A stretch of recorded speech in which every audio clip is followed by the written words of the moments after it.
No, thank you.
Hi, everybody, it's Tia. I just want all of the attendees to know that this is a webinar.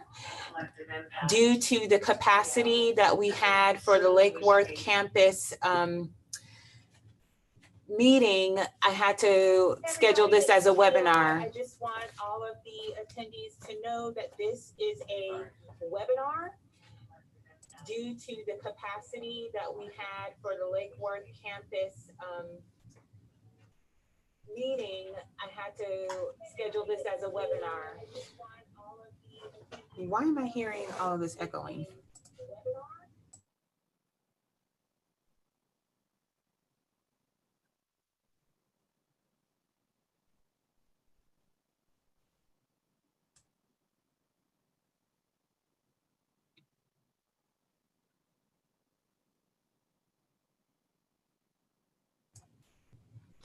Therefore, you will not be able to unmute or show your video. So please just know to type your questions in the Q&A or the chat option after today's presentation.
Why I don't have any sound? Huh.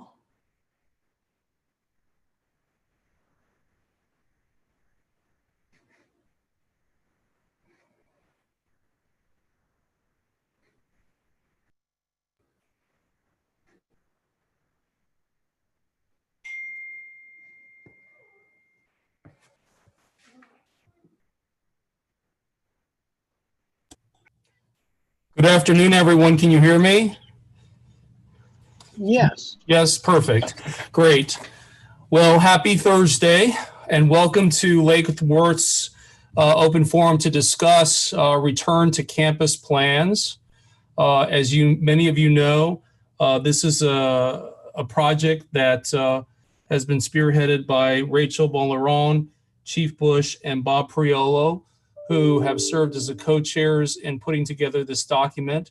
Not only that we had to submit to Tallahassee, but also to help us understand exactly what's expected and how we would proceed in our different phases. So I wanted to mention a couple of things. One is that we had more participants than what the software allows. So we're going to have a second one of these forums next Tuesday at 2:00 in the afternoon. And I think earlier today, Ms. Tia sent something out to everyone who is not able to participate in today's session. So in order to make sure that we get started, I'm going to go ahead and introduce President Parker, who will discuss our plans. So President Parker, it's all yours.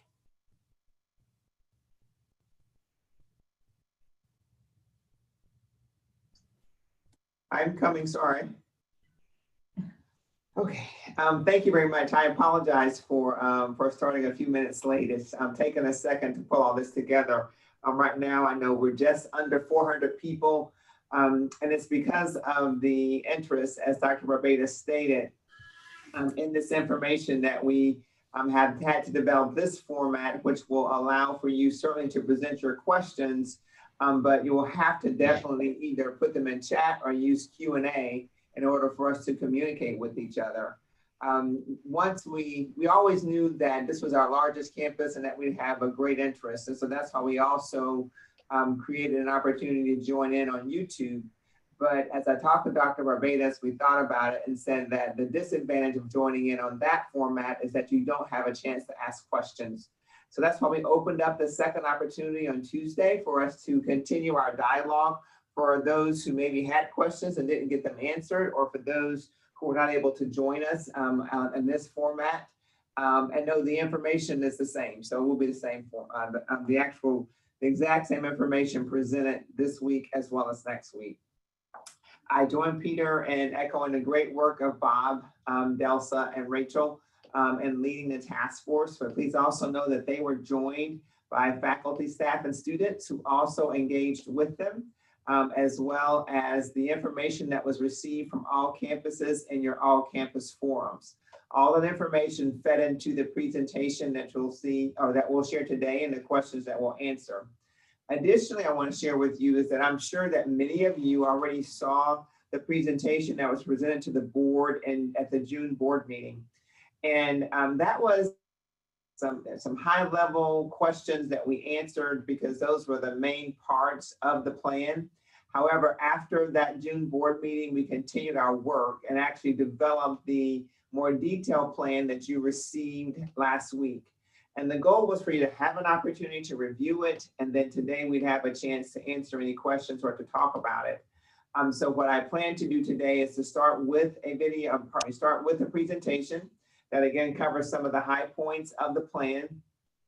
And then after that, we will follow up with our responses to questions. I don't want to start this without first saying thank you to each of you. You know, it was back in the spring semester that we decided to postpone classes from 1 week. And as an organization, we came together and made a decision that we would find a way to provide most of our services in a remote fashion. I want to say thank you to each of you for doing that. You know, it took, there's a big yeoman's lift in order to get that done. But it's because you guys were always laser focused on academic excellence and the responsibility that we have for our students that I think we were successful in how we were able to manage the issue. And so I know that these are not ideal circumstances. I know there's a whole lot going on in the country and more particularly in our own county. I want to say thank you that in spite of all that you had going on personally, you still stayed committed to our students. So with that, Tia, I'm going to ask if you would start our presentation. Let me take this off of mine. So our Return to Campus plan is also known as Panther Proud, Panther Strong, and Panther Safe, because safety is a priority for us as we transition back to campus. Next slide, please. I thought it was important for us to have a conversation about the guiding principles that were used to develop the plan.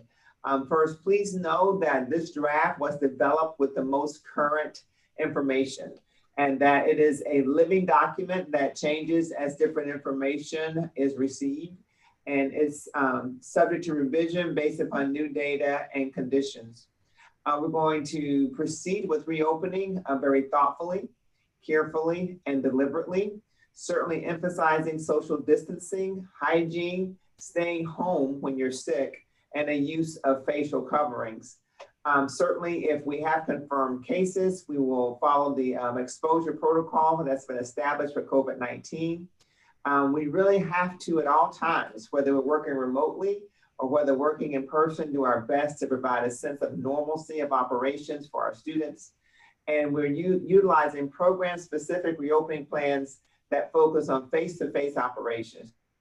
Programs that require in-person or direct contact with our students, that those particular programs will develop specific guidelines for the return of their students, and that those are individually approved.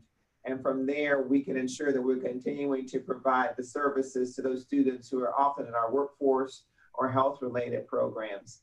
Please know we're also using that in a way to address some of the lab concerns as well for some of our traditional AA courses. And we have a commitment to communicate transparently, listen, and survey regularly. Next slide, please. So here's some of the requirements that we have for returning to campus. That is that students, faculty, and staff are to sign the PPE use requirement form.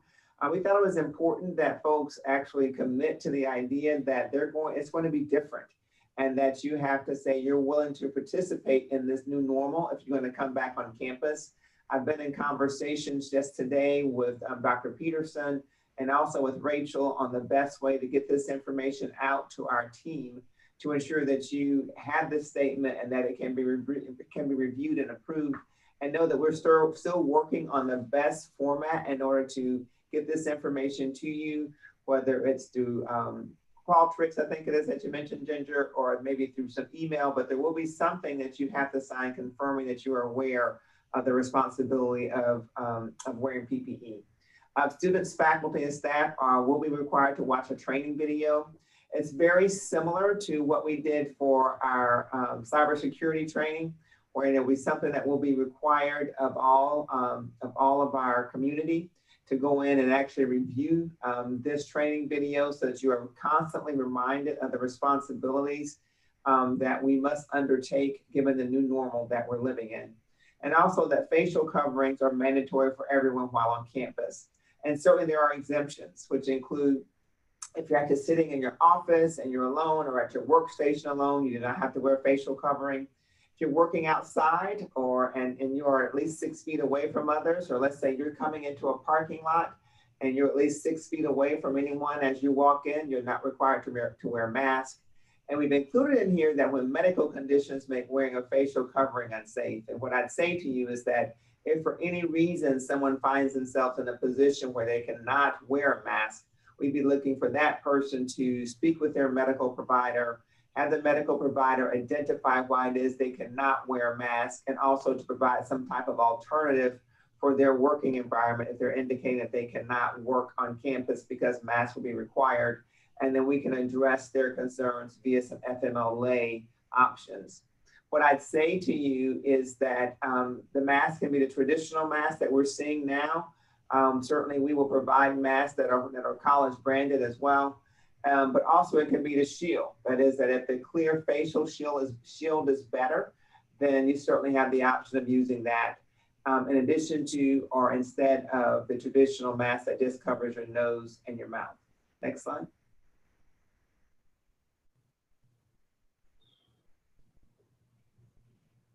Security and enforcement. We often get a question about, well, how is it that if we're seeing a student, we can ensure or enforce the requirements that we've placed on those who come onto campus? I think it's important for us all to realize is that the purpose for this is to ensure a safe environment.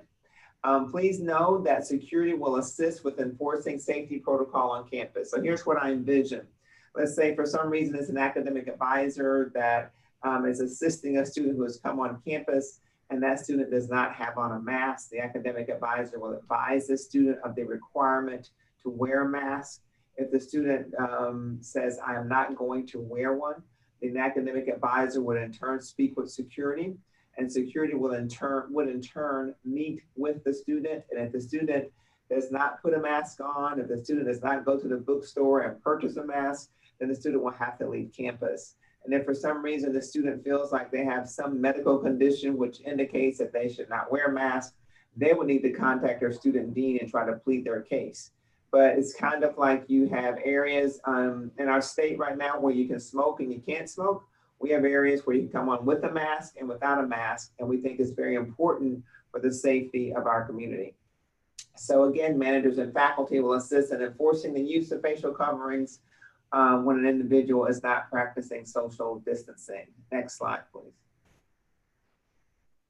I thought it was important for you to be aware of what's happening with our facilities. I know that for many of you, you've not been on campus since last spring. So I wanted to share with you that managers will be working with facilities to review workspaces to ensure a safe return for employees. The plexiglass wellness shields will be placed on desks in high traffic and indoor areas. You can see examples of that on the photo on the right. Paper towels will be placed in restrooms. If you think about it, we actually, as an institution, transitioned to an eco-friendly air drying mechanism in our bathrooms. We've now found through research that it's, the spread of the virus is actually impacted, the virus is not spread as much, if paper towels are used versus air drying. So we're making a transition to paper towels in our restrooms. There'll be sanitizing stations that will be increased throughout the life of the college. Clean kits in office suites and classrooms. That is that, certainly areas will be cleaned, but if it is that you've just met with a student or just met with a vendor of some sort, and you felt like you need to clean an area, those clean kits will be available to you. We see this as something that, as a family, we're taking care of together. COVID-19 hygiene signage will be placed throughout every facility. And what I should say is that regular cleaning and disinfecting is also going to take place, and certainly Bob at some point can speak more to that. And we will have increased air filtration. But no, again, that cleaning and disinfecting of high touch areas throughout the day will also occur in addition to whatever sanitizing or cleaning a person may feel that they'd like to do with the clean kits and office suites. Next slide, please.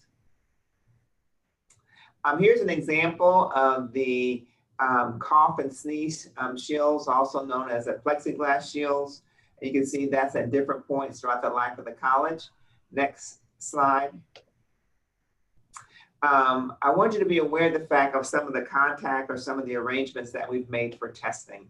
So we know that there will be more people coming to campus coming to our different campuses on next week.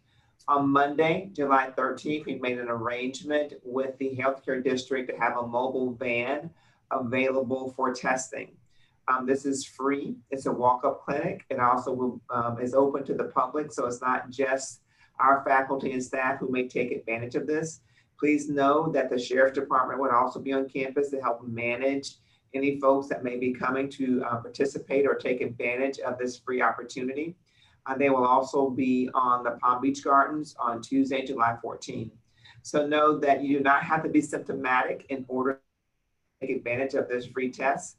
And know that we're continuing to collaborate with testing entities to make this available throughout the time that we're addressing the pandemic. But please note that as an institution, we're not requiring that a person come back with a test or have a test in order to come back to work, unless they're very special or specific instances that we can certainly discuss. But just to return to campus, a test is not required, but we wanted to make this available to any faculty or staff who may be interested in participating next week. Next slide, please. I thought it was important for us to talk a little bit about the phases. So right now, we are in phase one. And phase one is kind of started back in May and goes through July 12. And basically, I want you to know that there certainly has been activity on campus since that time. For myself, I come into the office pretty much every day, maybe 3 or 4 days I've worked remotely. And I felt safe doing that based upon the ability to diffuse density in the area that I'm working in, because not everybody that I work with comes into this suite every day. So there is limited staffing across the life of the college, and certainly includes positions that are critical to ongoing operations and that have not transitioned to remote work. So certainly we have facilities and security who've also pretty much stayed on campus. Clearly, the majority of our staff are continuing to work remotely. Hygiene practices are fully implemented. Some academic and workforce programs resumed. I hope that you are aware of the fact that unfortunately, not all of our programs were able to transition to remote work back in the spring, so we had to postpone or suspend some of our programs. So those program leads work hard to find ways for those students to come back on campus and finish their work. And so that started as early as late May, early June, and has continued throughout the summer. So those students and those faculty members have been on campus. Often we've used staggered schedules, again, to diffuse density, and certainly have taken advantage of Zoom opportunities. Next slide, please. In phase two, which goes July 13, and actually starts July 13, excuse me, and aligns with the start of summer B, we have a big goal of trying to get at least 30% of our staff back onto campus. Certainly as of July 13, our leadership, that would be our deans, our assistant and associate deans, our VPs, as well as our administrative leaders to come back on campus in a staggered rotation. And so here's how I envision that. That is that the folks on the leadership team who report directly to me, can let me know that they're going to definitely be on campus every day, or some may be on campus 2 days a week. But the idea is to have some staggered rotation of employees back on campus starting July 13, and certainly in a manner that will ensure social distancing and their safety while working. During the week of July 20, student services managers and volunteers will be on campuses, again, on a staggered rotation that is worked out with their lead in their area. Again, most staff will continue to work remotely. Hygiene practices will continue, and certainly we will start with a symptom checker that would be provided for students and staff. Additional academic and workforce programs will resume with defined plans to ensure safety of students, faculty, and staff, and we'll continue conducting our meetings via Zoom. Next slide. Phase 3 is targeted more with the fall semester. So our plan only goes right now through December 2020. And our goal for phase 3 is to get up % of our staff returning on campus. What I'd say to you is that certainly right now, our fall term is scheduled to start at the end of August. And if it turns out that we're in a position at that point to start having more people transition back on campus, we will. But know that we're watching the data. We're watching how well we would have performed in phase 2, so we can determine whether we're ready to have that many more people back on campus. And we'll give folks a 2-week notice so they are aware of when it is that they will be expected to return. I also should mention that during phase 1, we did ask testing to come back on campus, as it was necessary because many of our students were not able to continue in their programs because they could not access all the tests that they need remotely. We're going to continue to monitor and utilize Department of Health data to make decisions on the capacity of the college. Departments will continue to use staggered schedules on campus. Some staff will continue to work remotely. Hygiene practices will continue. And the anticipation is that additional academic and workforce programs will resume in the fall. And what I'm really hoping for our academic programs that have lab components, that we would have developed a way for us to provide those lab opportunities while also following social lines. So this is something that Academic Affairs is working on to see if there's a way for us to do that for our students. Next slide, please. I want to give you some example of some of the things that are in place on campus now for the programs that have returned. On the left, you see there the social distancing for the students with the 6 feet apart. On the right, you can see they're in that classroom, how they're able to bring the students back, but adhere to social distancing guidelines for the space between each students at the desk. Next slide. Thought it was good again for you to see for the fire program, the way that they're lined up outside for with the 6 feet, as well as in their program. You can see that they are wearing their masks, and they also are social distancing between themselves, their fellow students, as well as the professor. Next slide. Also wanted to share with you the additional hand sanitizing stations that have been placed on campus, as well as a mobile cart here that provides hand sanitizing supplies. Next slide. So that's the conclusion of the slides that I want to share. However, we do have a video that I asked Tia to also share with you at this time.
So with that, I already have some questions that I'd like to start with. And again, I'm so sorry that you weren't able to ask your questions verbally.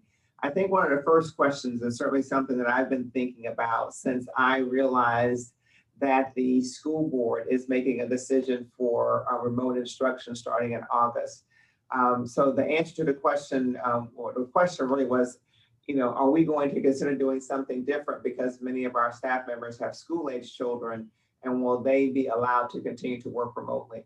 So my initial response to that is that yes, we are looking, or will be looking at different options that we may be able to provide for our school-age, or for our employees that have school-age children. I will let you know that we still have some employees who have taken advantage of FMLA. I should say specifically the CARES FMLA, which allows them to stay at home with their school-age children as long as they meet the guidelines that are provided by that particular FMLA option. And so, but what I'd say to you is that while that is certainly that will continue to be an option for our staff, I think that as an institution, based upon the decision that the school board made, we will be talking as a leadership team to determine whether or not we should do something different based upon that. At this point, I don't think that it would be an issue based upon the faculty, based upon the staff that we were asking to return. However, if it is, that is something that those staff who are, those members of the leadership team who we're asking to return next week, if you find that you are impacted by that decision, then it would be important for you to let your manager know to see if we can make some type of alternative plans for you. But we will be discussing whether or not we should do something different for our employees who happen to have children who will be participating in remote learning during the fall and would like to continue working from home. Let's see, hold on one second.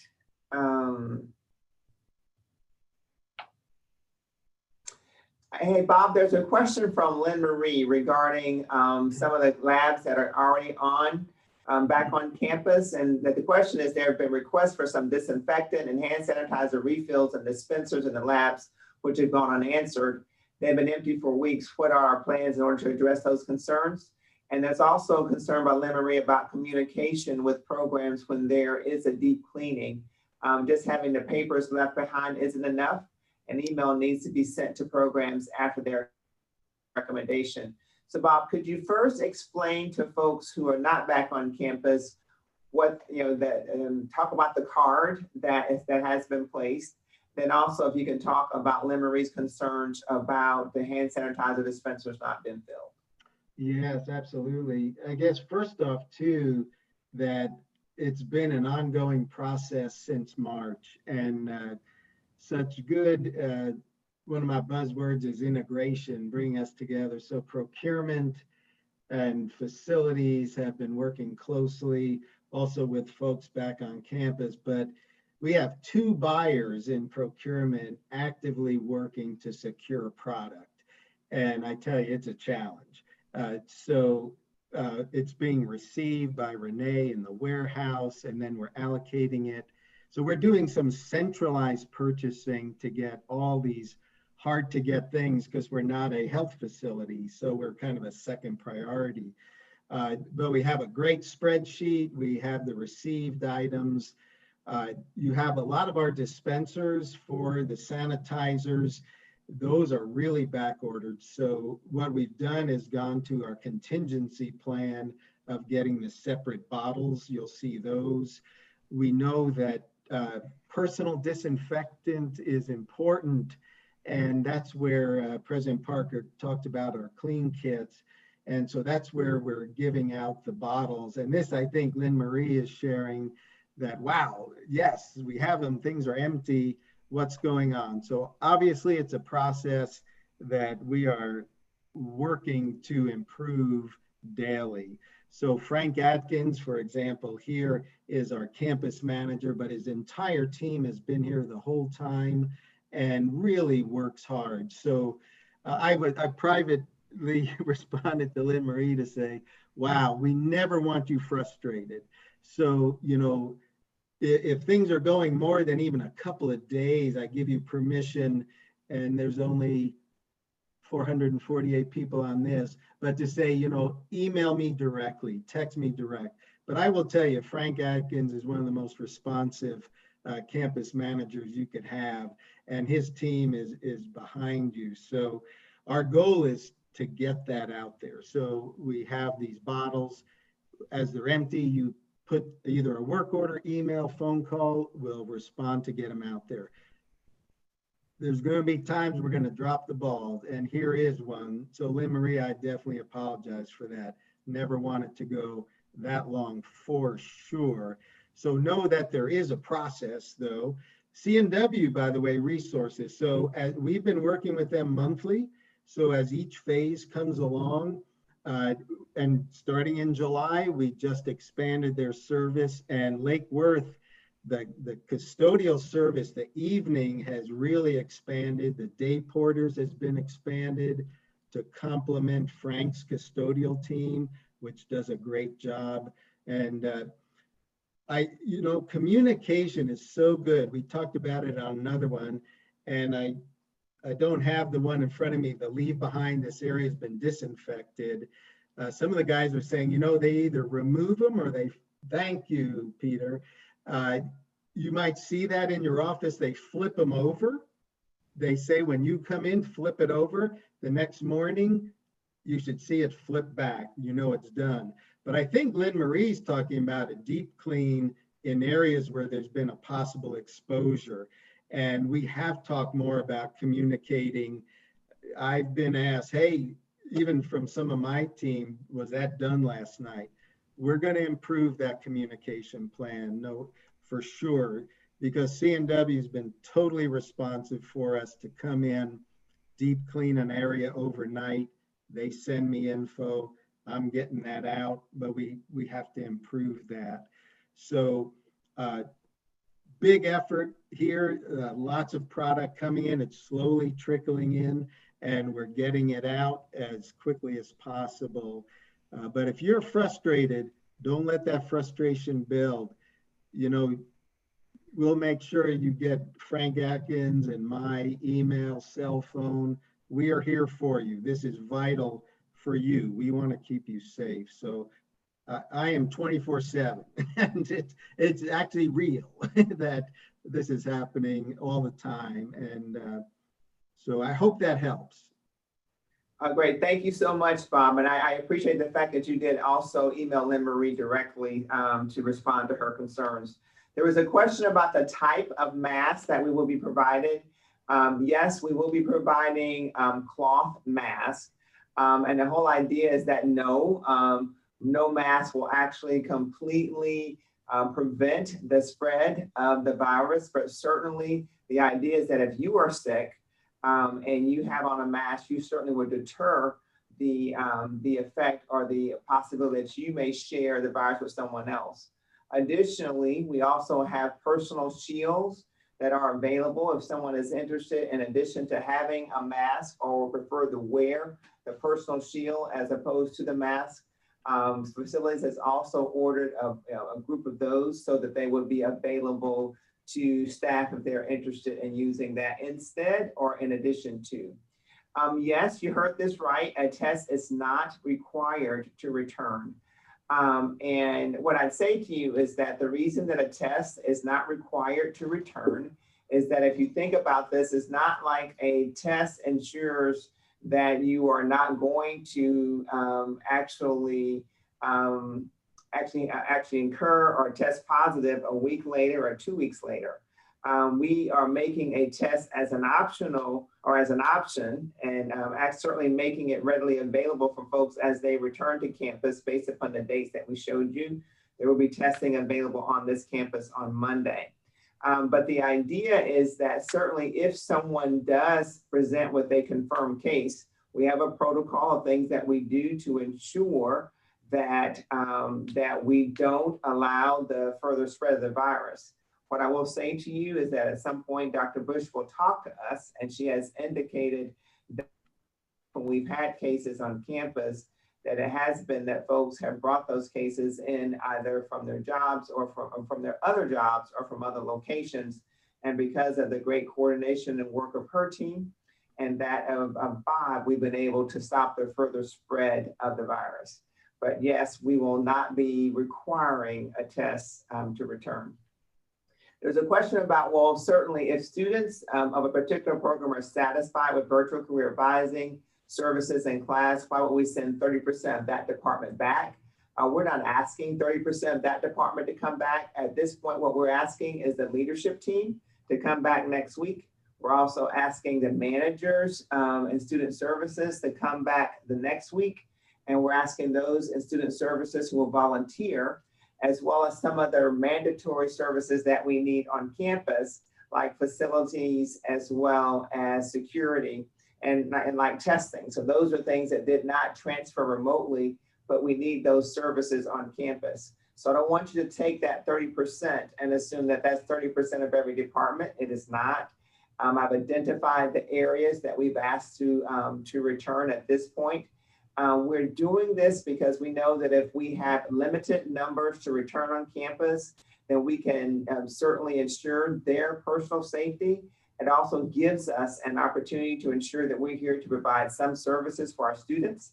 Because what I've found is while we are certainly effectively providing services remotely, there are still some students who come on campus, and we want to be able to service those students too, because usually those are students who for some reason have not been able to receive services online. And I also say that, facilities needs to have an opportunity to gradually phase up to ensure that we can take care of the numbers that are a part of our organization. It can't be that all of a sudden one day everybody's back. It is that if we can slowly migrate back, get folks comfortable to the protection that's been put in place for our faculty and staff as necessary, then we can slowly add more people onto campus. There's a question about bathrooms in Lake Worth. Will there be paper towel dispensers? Yes, that is the plan, to transition from the air blow dryers in our bathrooms to paper towels, and particularly because paper towels have been identified as better to avoid the spread of the virus. Who will be screening the students? Will it be a computer app, as I see some universities are using? Faculty have to create the wellness check form, or will the college provide it? The college will provide it for our students. It is through our PBSC app that the symptom checker will be available for them. So it will not be something that faculty or staff will have to provide for our students. Are there any considerations for a person who's 65 plus with underlying conditions? Absolutely, there are considerations. So if you believe that you fit into a category where you have an underlying condition, or based upon your age, you're concerned about whether or not you can return to campus, then you should, when you are asked to return, not before, but when you are asked to return, and I would say that everyone will be given a 2 weeks notice before they will be asked to return, then you would notify your manager that you believe that you have some type of pre-existing condition. In addition to that, you will be asked to speak to see your doctor, and have your doctor to provide whatever your pre-existing condition is, and also determine what type of alternative work you may be able to do based upon that. That information and that whole conversation will happen with HR, and really will be treated like almost any other FMLA. The difference is that now, because of COVID, the conditions that may be considered may have expanded, but understand that for the most part, it is that this will follow a very similar FMLA process, which would identify alternative working options for you if you are unable to return because you fit into a category of some type of pre-existing condition. I'm still not clear on whether we are teaching live classes starting in the fall term. I work with several full-time faculty members who are well, but considered in the higher risk category due to their age and pre-existing health conditions. Will they be able to opt out of live classes in the fall while coming to their office daily, but teaching online only? So I'd say to you that most of our classes will be offered remotely in the fall. That is that much of what we saw for the second half of the spring semester, that is what we will also be doing for the fall semester.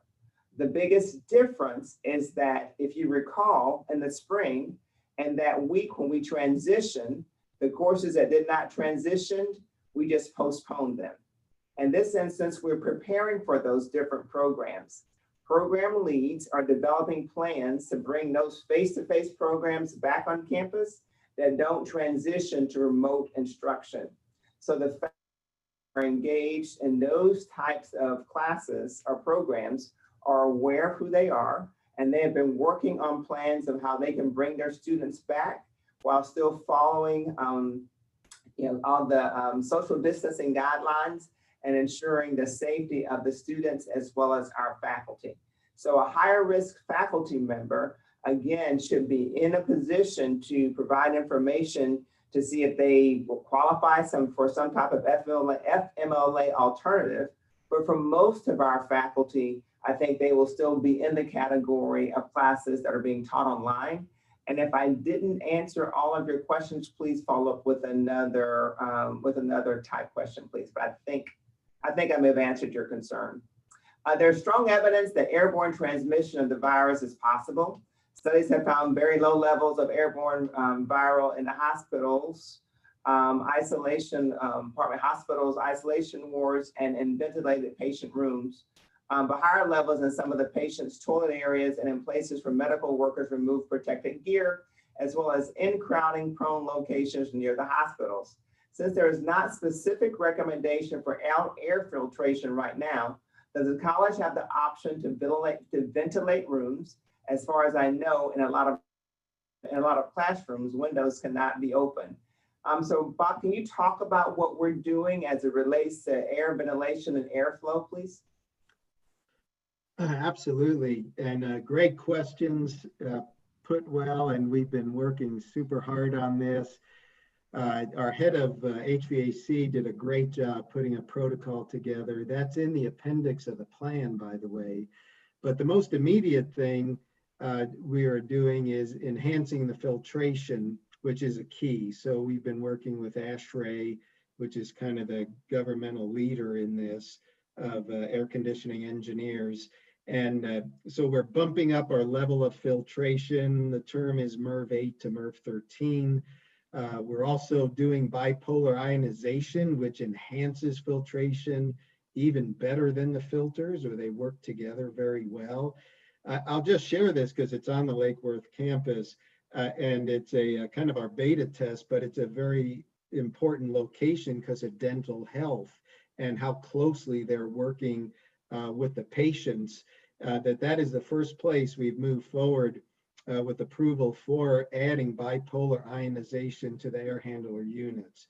So that, in combination with the filtration upgrade, will be a good thing. We're prioritizing now every building along the way. And know this too, anytime there has been any kind of exposure, we have purchased specialized disinfectant that the tradespeople, they're going to go up and they're going to change the filter and disinfect the filter.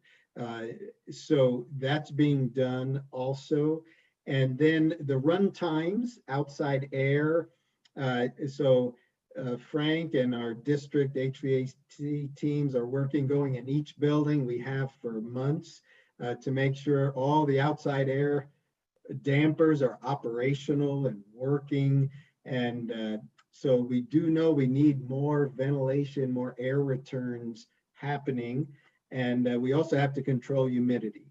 So please know there's been a lot of work going on. It's ongoing. As President Parker said, the phasing literally helps us a bunch because there's a lot of buildings, but lots of effort going on. If there's a question there specifically about your building too, go ahead, email me and Frank, and we'll follow up with you.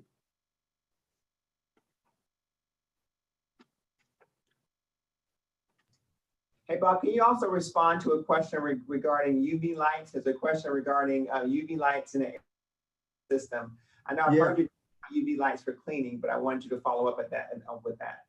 I will. So, by the way, UV lights in air handlers, we actually have some already that are installed. So UV in air handling units has been a long-term thing. You might have that at home. You know, if you look in your home unit, you'll see a little green light, and that helps with mold resistance and all. So some of our units have it. We've actually chosen bipolar over UV to add. It seems to be more effective.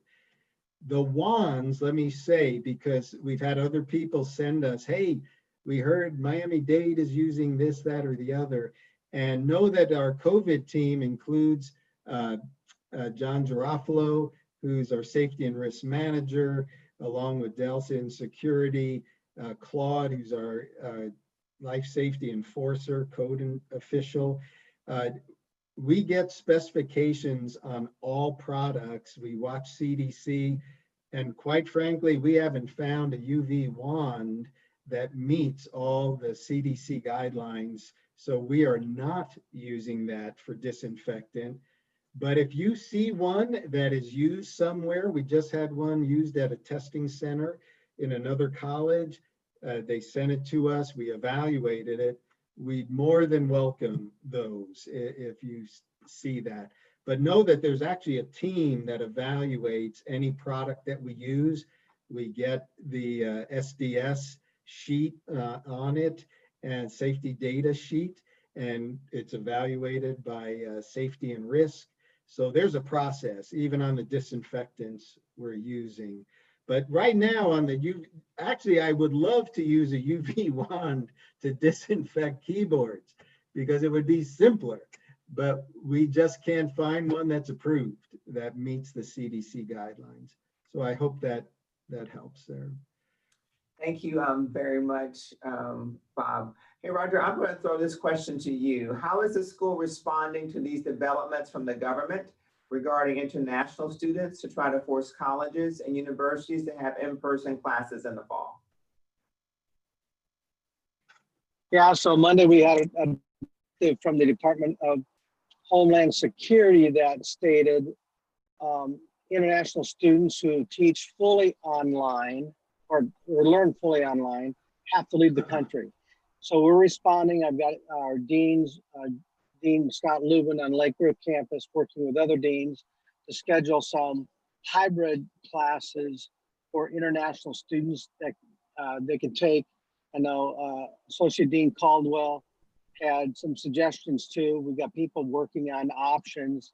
So our international advisor will be communicating to the students on their options. So about every college in the country is reacting the same way as we are, to try to keep these students here, because we know the international students really add the vibrancy to the scholarship of teaching and learning and our academic program. And so we're going to try to do everything we can for our international students. Thank you, Roger. Hey, Bob, Ellen has a concern because there were no hand sanitizers outside the skills lab, and faculty return on Monday to set up, and students start back on the 27th. Ellen, what I'd say to you is please make sure that your manager is working with the facilities director here on this campus regarding your concerns. Now, I can't promise you that we are going to have a hand sanitizer that's right next to every door, and I'm not suggesting that's what you're requesting, but we certainly want to make one that's pretty close and available based upon the work that's going to be going on in your building. So Ellen, would you please make sure that you email Frank and Bob and make them aware of your concerns? Yeah. The idea is that managers should be working with facilities on those concerns. So Bob, look out for an email from yeah, definitely. And thank you for that, President Parker. And Ellen, please do, because for Monday, we'll be prepped for you. We'll get that ready. Sure. But do email us. There's a question about school-age children. What about preschool age children that have compromised conditions? Please know that if for any reason someone has children of any age and they feel like because of the decisions that have been made about school that they need some type of special... Seeing signs for the Biltmore soon. And they think that they need to have some type of special accommodation, please know that you will be given every opportunity to present that accommodation, and we can see if we can accommodate your concerns. It says, due to students back in ATA, can we have the paper towels set up in the bathroom sooner versus later? I think that that's a very good recommendation because we certainly have students in different pockets, Bob. So if there is a way when we decide where we're going to start, if we can make sure that we start with paper towels back in ETA, because that's where we have more students congregating, that'd be great. That's super. If you don't mind me adding too, so, you know, I'm trying to push this stuff, but there's actually procedures. So we have to add 240 dispensers back college-wide. That's a heck of a lot of paper. So thanks to procurement, we have really expedited getting quotes and comparing and so close to it. But what I've asked our team to do, and ETA would be a great one, we will literally put out a roll of paper towels on the counter. It is not the best thing by far, but we're probably a week or so away from actually getting the dispensers, getting them up and out there. But in the short term, we'll just get paper there. I realize that's not super because you're touching it and all. But you know, what I've done in other places, I've actually unwound, let's say, the paper I need at my gym I go to. It doesn't look like I work out, but I do. And unwind my paper, pull it off first, wash my hands next. And now I got my paper. So if you could work with us, but ETA will be a top priority for dispensers because they're back. Thank you very much. There's a question about the symptom checker that is mentioned in the PowerPoint. When is that? You know, we feel that it's important for everyone to kind of keep top of mind that they need to assess how they feel.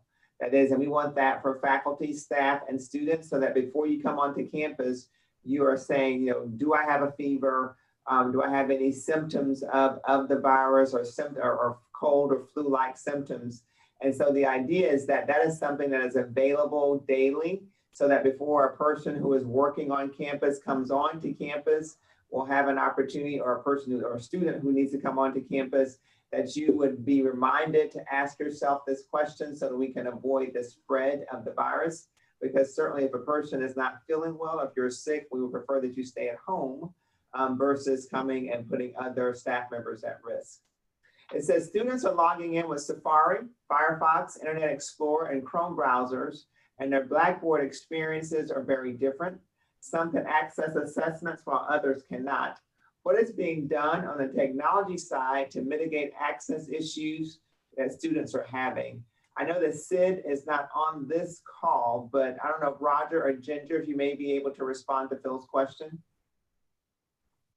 Sure. What we have, if for any student that's using Blackboard, when they first access the system, they can click a system check button, and that will check the software on their system to ensure compliance. We do have recommendations about what browsers to use and not to use.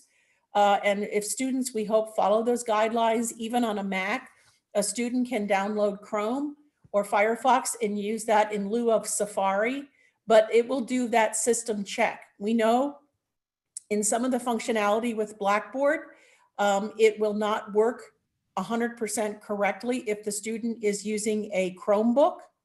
That's why we distributed the computers that were compliant with that. So the ones that we distributed to students were Windows machines, but Mac machines work equally as well. I have a Mac myself, so I know. But if they're using a tablet or they're using a phone, they're going to have limited accessibility and not all features will work. But if you can remind students, if you are teaching online, that they should do the system check prior to either signing up for an online class or have they signed up, it will give them an assessment of their system software. Thank you very much, Ginger. And Phil, if that didn't answer your question, please type your follow-up in. I'm sorry that I can't ask you to provide it verbally. There's a question about when the time comes, how will we handle office hours, and will professors have the shield in their offices? So what I'd say to you is that right now, that as we are addressing the plan, we're addressing it through December of 2020, and most of our classes are still being offered remotely. So there hasn't been any question or hasn't been anything different from what you provided in the spring or what you may be providing in the summer as it relates to office hours and your opportunities to see your students. Whether professors will be provided shields in their offices, it really depends upon whether that's something that is necessary. So if you think about the size of many of our professor offices, it may not be that you can actually see a student and social distance. So if it is that a professor is on campus and they're looking to meet with a student, you may have to use some type of conference room or other facility or other room that may be available to meet with them. I don't foresee a lot of issues with that, at least through December, again, because most of our classes will be offered remotely. So if it turns out that a professor does need to meet with the student, there are other vacant spaces that would be available to ensure that there are opportunities for social distancing. It will be very important for professors to work with their associate deans in order to ensure that those things are set up, because their associate deans will be on campus next week and they will be aware of the setup. I think we answered the air filtration question, I think they asked about increased air filtration. I think that Bob answered that. Thank you very much. Lynn-Marie did indicate that they've done a good job of cleaning. She hadn't seen the place this clean in years. Thanks, Lynn-Marie, for the shout out for facilities.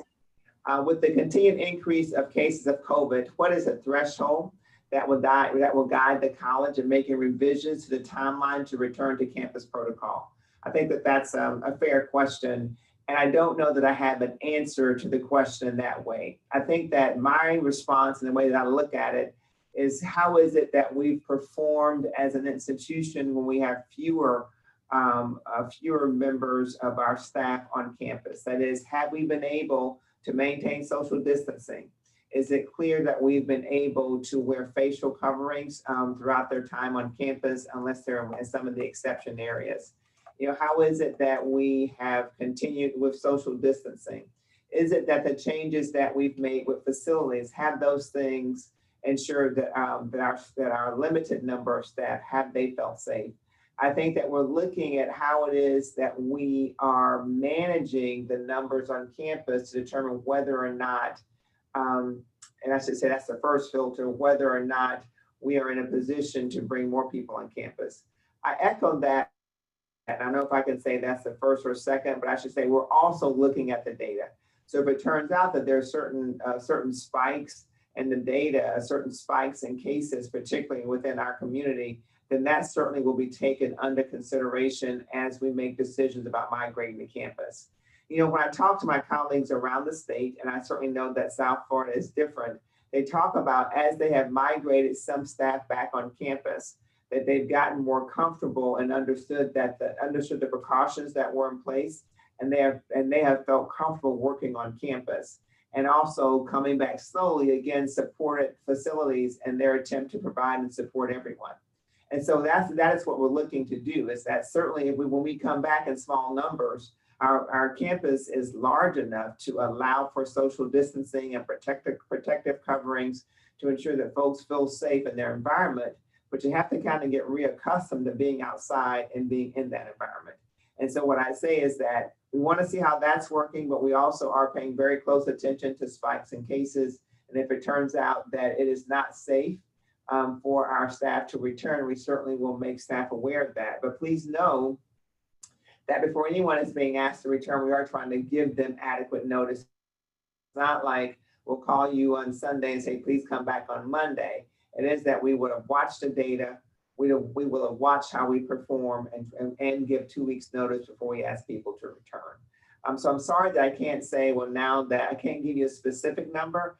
I certainly can say that we will continue to be guided by the fact that cases may be decreasing and are guided by other things that are happening within our community and the directions that our local and state officials are providing as well. And if you need more detail, please type in more information. I certainly don't want you to feel like I haven't responded to your question. Nursing is used to using hand sanitizer dispensers. It would be a good idea to have a few refills on hand so they can be replaced promptly. Looks like dispensers seen in the video are not touch-free. Ellen, again, please touch base with Bob and Frank for your very specific concerns. Is there financial relief in the CARES Act to provide financial assistance to those with school-age children who will need private care, tutoring, and or nanny services so they can go back on campus with ease and or work more effectively from home? I think that I saw Jim on the call because I know that there are certain restrictions, and I'll start and Jim, you can fill in. So I'm unaware within CARES Act funding to the college that would provide the college an opportunity to give financial assistance to families with school-age children. I will say that there is Special Cares FMLA that provides an employee who feels that because of the age of their children, they need to, or they're not able to come to work. And we certainly have employees that have taken advantage of this, that this CARES FMLA provides an opportunity for that employee to not come in and take care of their children. I can tell you that within those FMLA provisions, it may not be that you will receive your full pay. I mean, there are some reductions. However, there is a provision that allows for a person who feels that they fit within this category. I'm unaware of anything that provides for tutoring or nanny services so that a person can return to work. But certainly, Jim, I want you to fill in, and maybe someone from HR if you feel like there's additional information that should be provided to respond to Tamara's question. Jim, you want to start?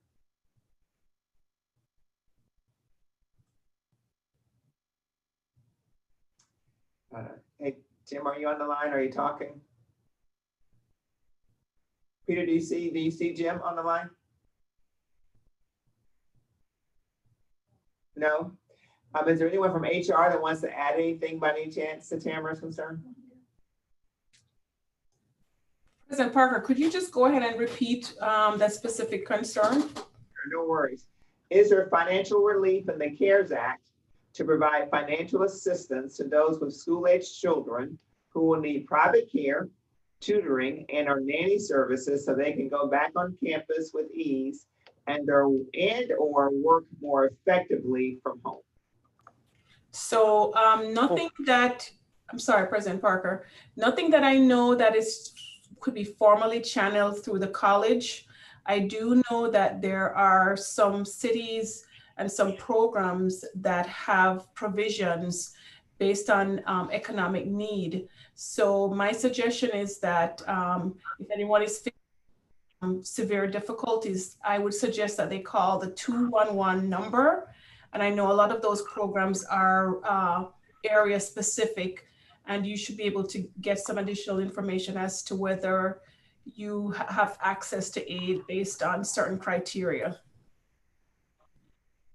Thank you very much for that update. Additionally, Children's Services Council may be able to provide some assistance as well if the other options are not the best for you. There's a question regarding a 50% capacity goal by end of December or by beginning of phase 3. Ideally, when we make a decision to move on to phase 3, if we could be in a position of trying to get 50% of our folks back on campus and using some type of rotation. So it's not, I can't say that it's targeted specifically at the beginning of August.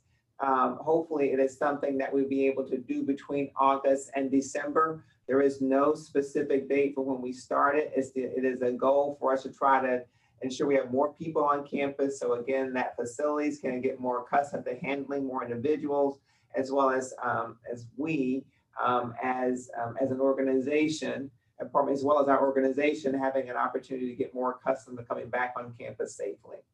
So what should faculty do when students refuse to follow the guidelines while on campus? Certainly security is there to support you and help if for some reason you're working with a student and they are not willing to follow the guidelines, particularly for facial coverings. Will adjuncts also be provided masks? Nursing has numerous adjuncts working in labs. Yes, we will also provide masks for adjuncts. Any consideration of doing temperature checks? Yes, we considered it and decided against it. And we decided against it for several different reasons. And I shouldn't say that because there are certain programs that have included temperature checks as a part of their protocol to return to campus. And certainly those programs have every opportunity to continue to do that. Often that was in the health sciences areas. The reason we did not ask for or support temperature checks for our entire community is because one, we have so many different entrances onto our campus. There's no way that we could really effectively use that as a way to monitor the health of our employees as they come onto campus.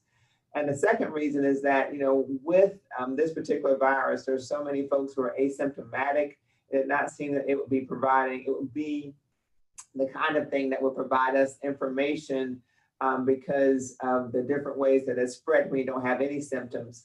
Our response to that was the symptom checker. So hopefully we as a team will become accustomed to checking our own temperature daily before making a decision to come into work. Will security screen student visitors coming to campus? No, so security will not screen student visitors when they come onto campus. So we're hoping that we will get the word out to our students that if you're coming onto campus, you need to take the symptom checker that is inside the PBSC app, and also hoping that we will be able to get the word out to them before they come, that if you're going to come onto campus, you're going to be required to don certain PPE gear in order to receive whatever services you're looking for. If for some reason a student has not received the information and they choose to come to campus and are not prepared, then they will be asked to visit our bookstore where they can purchase a mask there if they do not have one, or they will be asked to go back and get a mask and return. So the idea is that we want everyone to be as safe as possible. And right now, masking is one of those options that we have to do that. And so we will just be encouraging the student who is not conforming. We're hoping that we can give them the information they can purchase a mask or get a mask and return and be served. Do these staff returns affect only full-timers, or are there plans to recall any of the part-time employees that were furloughed in May? It really depends upon the services that those students or that those employees were providing. That is it that the furloughed employees are providing services that are now necessary? As I recall it, the employees that were furloughed, the part-timers that were furloughed in May, they were engaged in jobs that did not transition to remote work. If it turns out that the jobs that they were doing now transition to remote work, it may be that they may have an opportunity to come back, based upon the job functions and maybe the fact that there's a greater necessity because there may be some students on campus, but there is no guarantee of that. It really depends upon the function and whether or not that function is necessary based upon our phased in return. Can you name 3 reasons why it is safe for employees to go back to work from campus while the same job can be done remotely? Certainly I can. I think that the first reason that we need to return to work is that we believe that we can provide a safe environment for employees to come and work in. We think that certainly coming to work and the provisions that we're putting in place are safer than most of the other department stores and grocery stores that we're finding in place.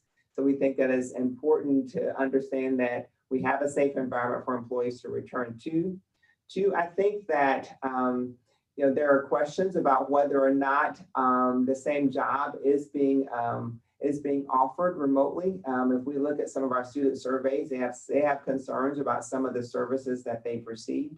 And certainly if we're back on campus, we can help those students who've chosen to come to campus to receive services, or we can work together and try to find ways to ensure that we're continuing to provide the optimum remote access for our students. And third, what we found is that, right now it's been so long since many of us have been away that we have no idea of the precautions that have been put in place to ensure that our environment is safer. And so if we don't start phasing people back in, the paranoia about the idea that our environment will never be safe is something that we believe will set in. So as I've indicated, when I talk to colleagues around the state about phasing in their staff, initially there's a lot of concern and a lot of fear about coming back. But then once they come back and they're able to see the provisions that have been put in place, then they find that it is a safe environment and it creates the opportunity again for facilities to deal with a phase-in approach. And then finally, what I'd say to you is that we're not a remote business. I mean, the idea is that, our secret sauce as an institution is that we have smaller classes, we have master faculty and master teachers who find ways to provide services to students that go beyond just the academic experience, but that we provide this whole wraparound service opportunity. And what I'd say to you is that we're doing the best job we can to provide that same sense and that same feeling to our students while we're offering most of our classes remotely. But what I'd say is that, as an institution, coming back into the campus environment safely allows us to be reminded of those types of services that we traditionally provide in a face-to-face manner, and allows us an opportunity to see how to do that in a very safe manner. So what I'd say to you is that, because of the type of services that we provide, the idea of coming back to campus safely is necessary for us to continue to be an option for our students. Please keep in mind, if everything stays remotely, or let me back up, please keep in mind that right now, for most of us, our competition is Broward and Indian River. And so we try to provide the best services possible so that our students choose Palm Beach State College over our close neighbors. When everything goes remote, our competition is not just our neighbors, our competition becomes the entire world. And particularly those Southern New Hampshires and those institutions that have been engaged in online learning for a long time. So for us, we have to try to continue to find a way to have a secret sauce to ensure that we keep our enrollment and we keep our students. If we start to offer everything remotely and start to change our model, I'm not so sure that we're equipped and prepared to be competitive. So coming back to campus allows us to provide this difference for our student. Because right now, I want the student who's thinking about going to UCF to say, you know what, I'm not going to go to UCF and actually just stay in my house and take my classes. Instead, I'm going to take my classes at Palm Beach State. I understand that most of them might be remote, but if it turns out that I do need a service, at least I can walk up and get a service in person. Or if it turns out that they may have found a way to offer a lab for the course I'm taking. So I want you to understand how important it is for us to be able to continue to provide a unique service to the population that we serve. And some of that involves coming in face-to-face. I understand that COVID cases in Florida are setting records and they are gaining daily. And I know that our campuses are reopening. I'm sorry, but I don't understand the logic behind it. And I hope that I'm giving you at least a perspective that you can understand that we're not asking everyone to return. You know, right now we are asking our leadership team to return. We're asking some student service to return so that we can serve our students. And we're asking for volunteers. And if it turns out that you fit into one of those categories and still have a problem with returning, then certainly you can present your concerns to your manager and we can see if we can accommodate it. But understand that we're going to have to do what we can to ensure that we can keep our students.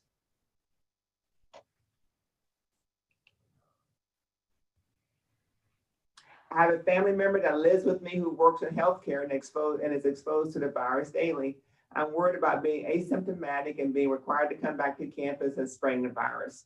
If you think that you have a very special circumstance where you think that you are particularly contagious based upon your family member, again, that is something that you can discuss with your manager, and some type of special provision may be able to be given to you based upon your particular condition or your particular situation. I hope that the air dryers are disabled in the bathrooms. Aerosolized droplets, are certainly able to spread the virus. Using paper towels are for sure the way to go. Please have wide, no-touch receptacles for trash. Hey, Bob, are we going to actually turn off the air dryers or are we just going to add the paper towels? Well, we've looked both ways. The good news is each of the dryers has its own circuit. So we have a disconnect to just turn it off. So there's actually been debate on both, but at this time we're thinking of just disable them, put a sign above it, use paper. So that is our plan. Thank you. There's a question that says Palm Beach County Health Department recommended that Palm Beach County School Board not bring back kids due to current surge of infections and the county numbers and benchmarks indicating that the county cannot move out of phase 1. If the county continues on the current trajectory, would the college be redressing the fall? So we think that we made the call regarding fall early on, and we made the call to have almost most of our classes offered remotely. So we feel that that we've already moved in that direction. And the only classes or programs that we're attempting to offer face-to-face are the ones that did not transition to remote work and or some hybrid instances where we can ensure that we can offer social distancing for our students and safe opportunities for our faculty. So we think we've already moved in that direction. We made the decision to be primarily remote in the fall. While people with school-age children may be able to continue to work from home, will those who care for elderly parents be permitted to remain working from home?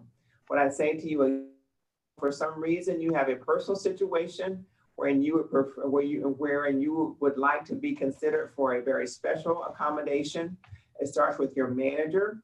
And if you and your manager cannot work out an accommodation for you to work and feel safe, then you would then be directed to work with HR, but it starts first with your manager and then with HR. Please keep in mind that we're looking for folks to do some type of swing shift or rotation on campus. Right now, and again, on July 13th, we're asking leaders, that's our deans, our assistant deans, our vice presidents, and their colleagues on the administrative side to come back in some rotation on campus. The following week, we're asking certain student services departments if they could ask for volunteers and their managers to come back on campus. So it may be that you are not in one of those categories, and so therefore you may not have to start to worry about those concerns. But if you find that you are, again, please have a conversation with your manager to see if some special accommodation can be given to you. If it cannot be worked out with your manager, then it's something that we try to work out with HR. Do all faculty return August 24th and students on the 31st? Dr. Yohe, are you in a position to answer that question, or would you like for me to respond? No, I'm here. I hope I have a good enough connection. You have a great Yeah, so no, I don't think it's the 24th. Shelley, I know Shelley's online. I thought faculty returned earlier. I don't have the dates in front of me. I'm on the road, but I think it's the Thursday before, isn't it, Pete? Peter, can you respond? And if you're talking, Peter, you're on mute. Dr. Barbados? Yes, I'm sorry. It just took me a second. So the 27th is a Thursday before, but I thought you were giving them a little bit more time to prepare, Dr. Yohe. But it's my understanding that no one's coming. I mean, no one's going to be in person. Whatever activity we have will be held remotely. And our students as well, for our 75% of our students. So classes do start on the 31st for session 1 and session 2, which are the 16 in the first 8 weeks or 7.5. But again, we shouldn't see that much traffic on campus. Shelley? Faculty come back on the 20th. Faculty come back on the 20th is the first duty day of the semester, which is actually the Thursday prior. 2 Thursdays before. Classes start on a Monday, and then 2 Thursdays prior is the 20th. And what date do classes start, Peter? Monday, August 31. Got it. Thank you, Shelley, Peter, and Roger. Again, it's a question, if you fit into a particular high-risk category and absolutely cannot return to work, FMLA means that a person would need to take family leave without pay. So what I would say to you, and maybe I shouldn't, I know we have HR folks. Let me read the question again for Juanita or whomever else may be from HR. If you fit into a particular high-risk category and absolutely cannot return to work, FMLA meaning that a person would need to take family leave without pay. Can you respond to that, Juanita, or someone else from me? So if you are in a high risk category and you feel that there are certain underlying conditions that would require you to have some sort of accommodation, you must visit or speak to your health care provider for them to provide a letter and submit that along with a request for an accommodation. And anyone who has any questions specifically, they can contact me directly. Thank you very much, Juanita.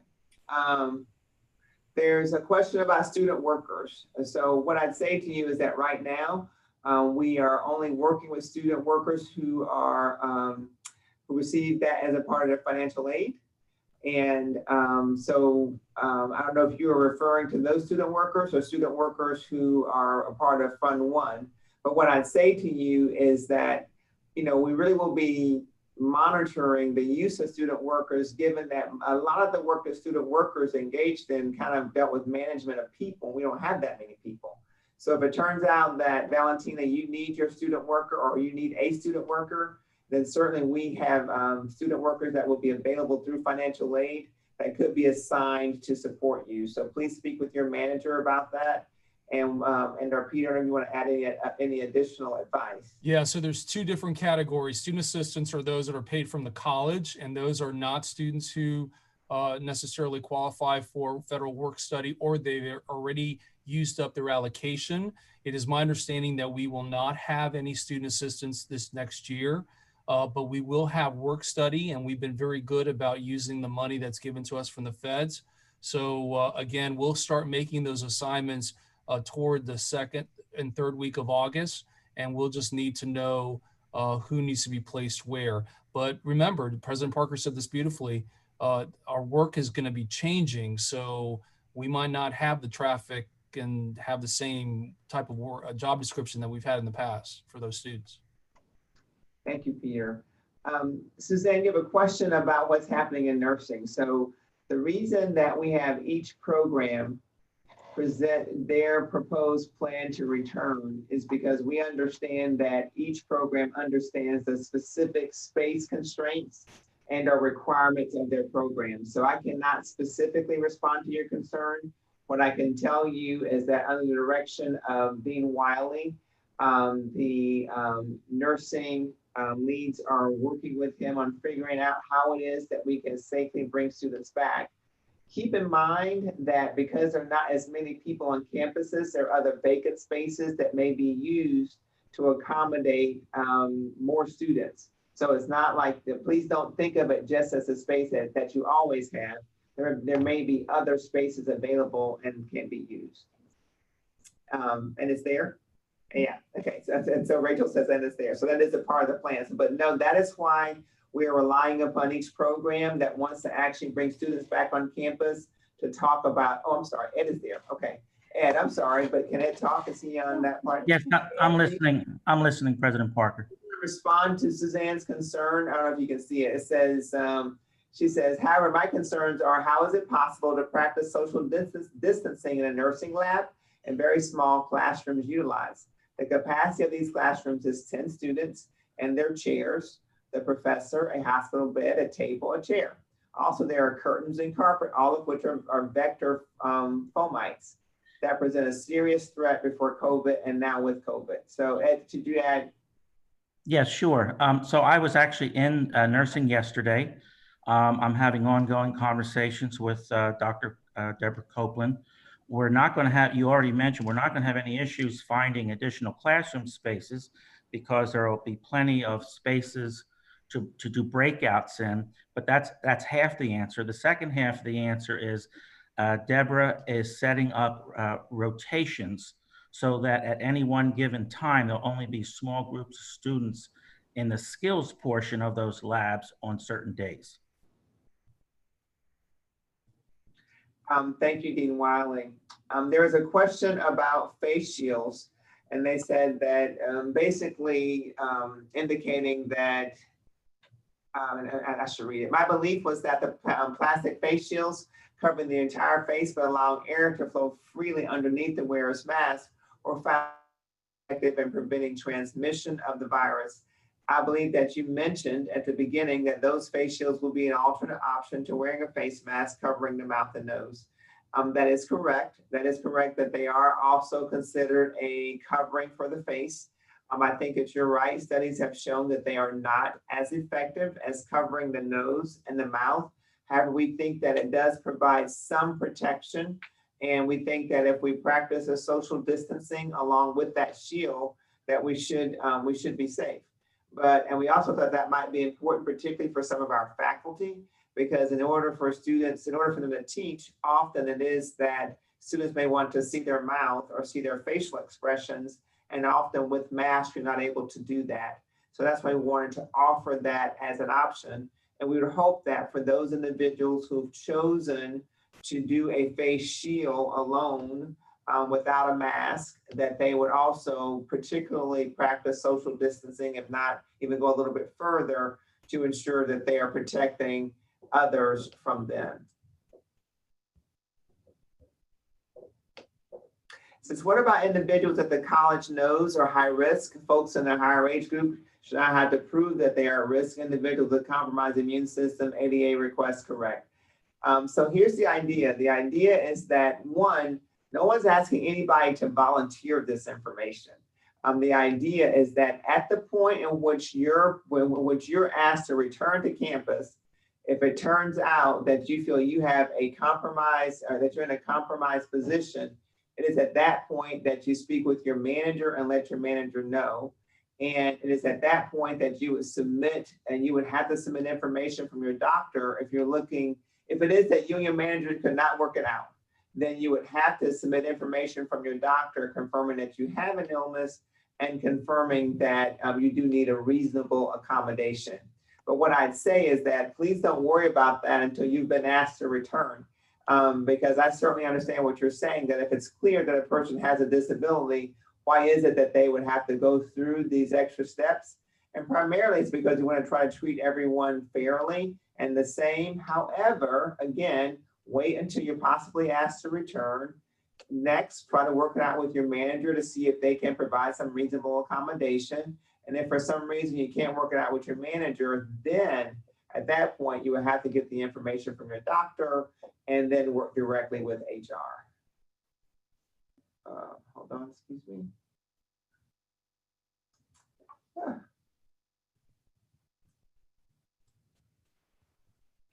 What do you mean by change the filter and disinfect it? If you're changing it, why would you need to disinfect it, Bob?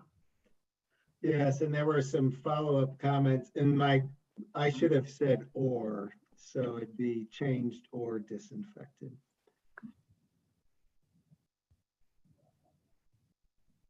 I hope that responded to your concern. One more second. It appears the CDC has removed the over 65 as a risk category and now stating that risk increases with age with no clear cutoff. How would a college consider age as a risk factor?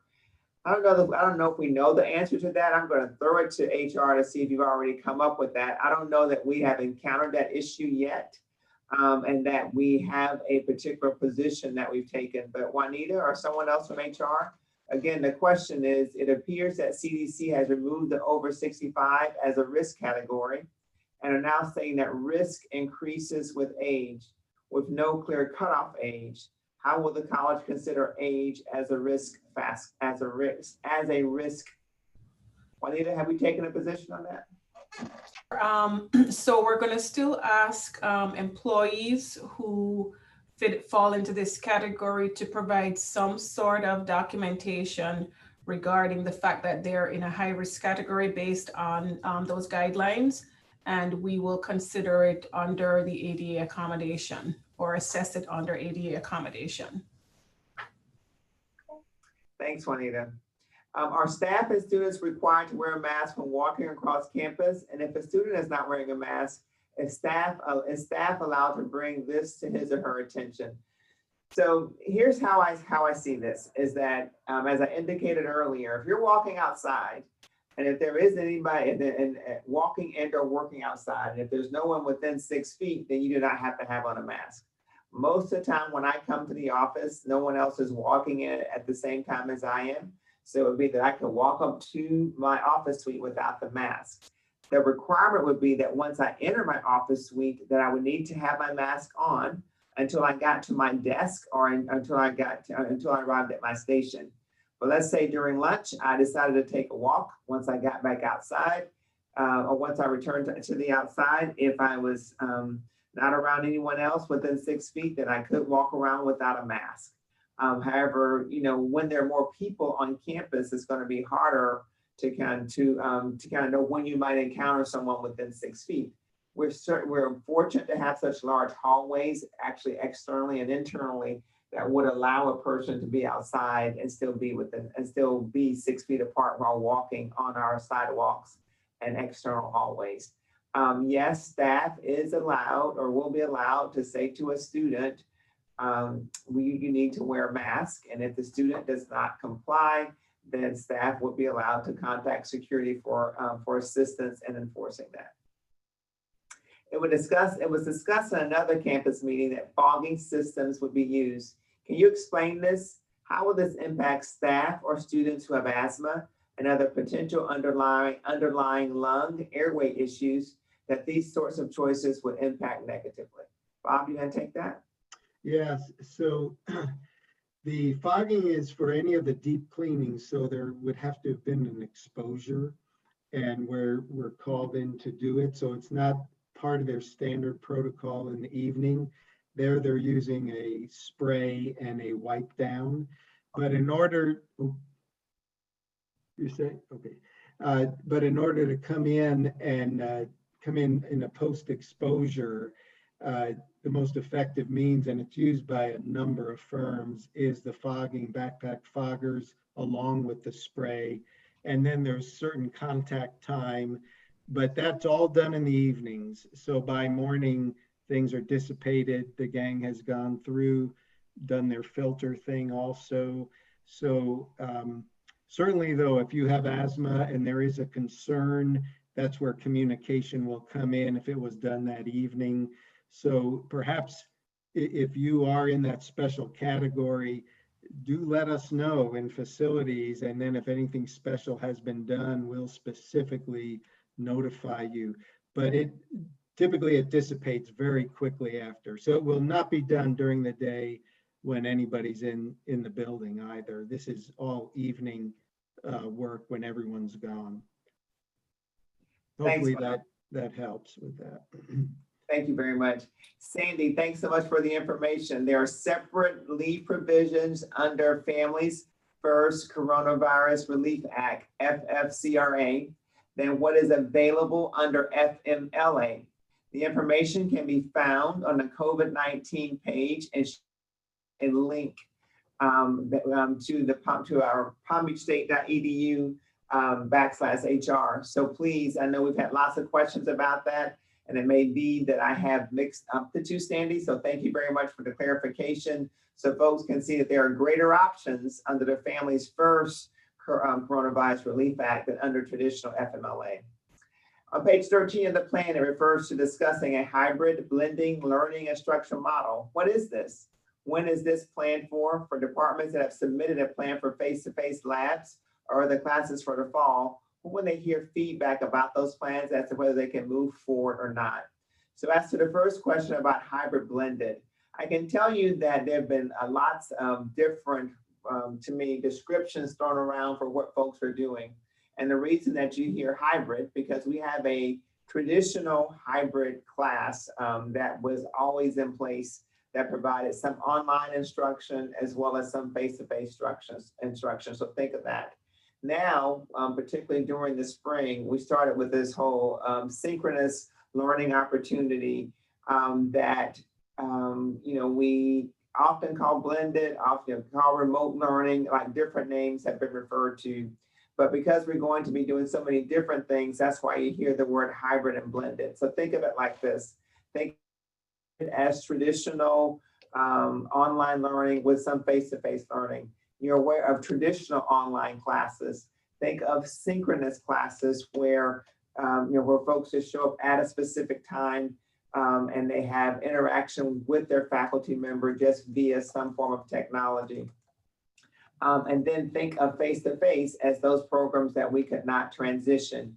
If you have a plan available and you're waiting for a response, my guess is that you should receive a response in the next couple of weeks. And I'm not sure that I should ask Roger, because there's a question, Roger, about when we will provide responses to the face-to-face lab request. You have a good timeline that you can provide. Well, so we get requests in all the time, and they have to be approved by cabinet. And many times cabinet members have certain questions that we have a lot of back and forth. So we got a lot of plans being submitted and a lot of them in process back and forth, because we want to make sure that the plans are comprehensive enough to address all the questions that the president's cabinet members need. So it's a lot to manage. We're going to try to get through as many of them as we can. We try to turn them around as fast as we can, but we want to be deliberate about it. But there's a lot going on, and the plans are just one piece of the puzzle. We got a lot of moving parts going on right now. So from time to time, we might need nudges or requests. Can you please give us an update on what's happening here? Because we don't want to miss anything. But there's just a lot going on, folks. So we're trying to do our best. So we're going as fast as we can. I mean, because they come up and we try to approve them as quickly as we can. If for some reason you have a deadline, that is, if you say, we need to know right away because of something we need to order, or some preparation that we need to make, please make sure Dr. Yohe is aware of that and he can put it near the top of the file. But we try to turn it around as quickly as we can and know that he's presenting it to the group for consideration. And certainly we understand that these are all time sensitive requests. There's a question about, and Juanita, if you can listen out for this. It says, if student workers, contract employees, and part-time staff physically go to work on campus and contract COVID-19 while on the job, are they covered under the Families First Coronavirus Response Act for paid sick leave from the college? So the first thing I'd say to you is that it is not likely that we would have, like all the student workers, we mentioned that it would be some students who receive work study via financial aid who would possibly, I'm not sure, really depending upon the kind of services that the contract employees provided, I don't know that we'll have many of them on campus. Again, it depends upon whether or not we need those services, and as well as the services of part-time staff. And the question of whether or not, Juanita, the COVID-19 Families First Coronavirus Response Act will cover them, I'm thinking that it may depend upon their specific situation and the number of hours that they work. And certainly I would refer them to the website, but you may have some further direction. Or Sandy, if you're, I don't know, but I know I see you, Juanita, on the screen. I'm here, President Parker. So I don't have any additional information in that regard. Yeah, not at this time. I have no additional information. Right, so we don't know. We asked first if you would look at the website that Sandy referred us to earlier to see whether or not as a student or as a contract employee or part-time employee, you would fit into the category to qualify for the sick leave. Certainly I can say something about all the provisions that have been put in place during a pandemic to assist employees is really, they're trying to be as generous as they can to support those who are negatively impacted by the virus. Will there be touchless paper towel and hand sanitizer dispensers installed throughout the high traffic areas of the college? So we are making every effort to increase the number of hand sanitizers that we make available. Not all of them are touchless. Some of them, they actually do have to touch the knob in order to get the hand sanitizer, but we are making every effort to increase the number of hand sanitizers that we have throughout the life of the college. I don't know if there's anything else you want to add to that, Bob. No, just that standby where you might see an actual freestanding bottle there in its place until the refills come in. And, the push ones, we had a number of them already, and to try to replace them, they're just not available right now. So we thought let's leave them in place. The good news is you touch it and then you have sanitizer, so you're sanitizing, but we know it's not optimum. But either way, we're trying, they'll be deployed. That's our goal for sure. Thank you very much, Bob. There's a question about some fall classes are capped above the actual class size in which it is conflict with social distancing guidelines in case of switching back to face-to-face. We will not be switching back to face-to-face in the fall. That is, if your class has been scheduled as a remote learning class, then we will not be switching back in the fall.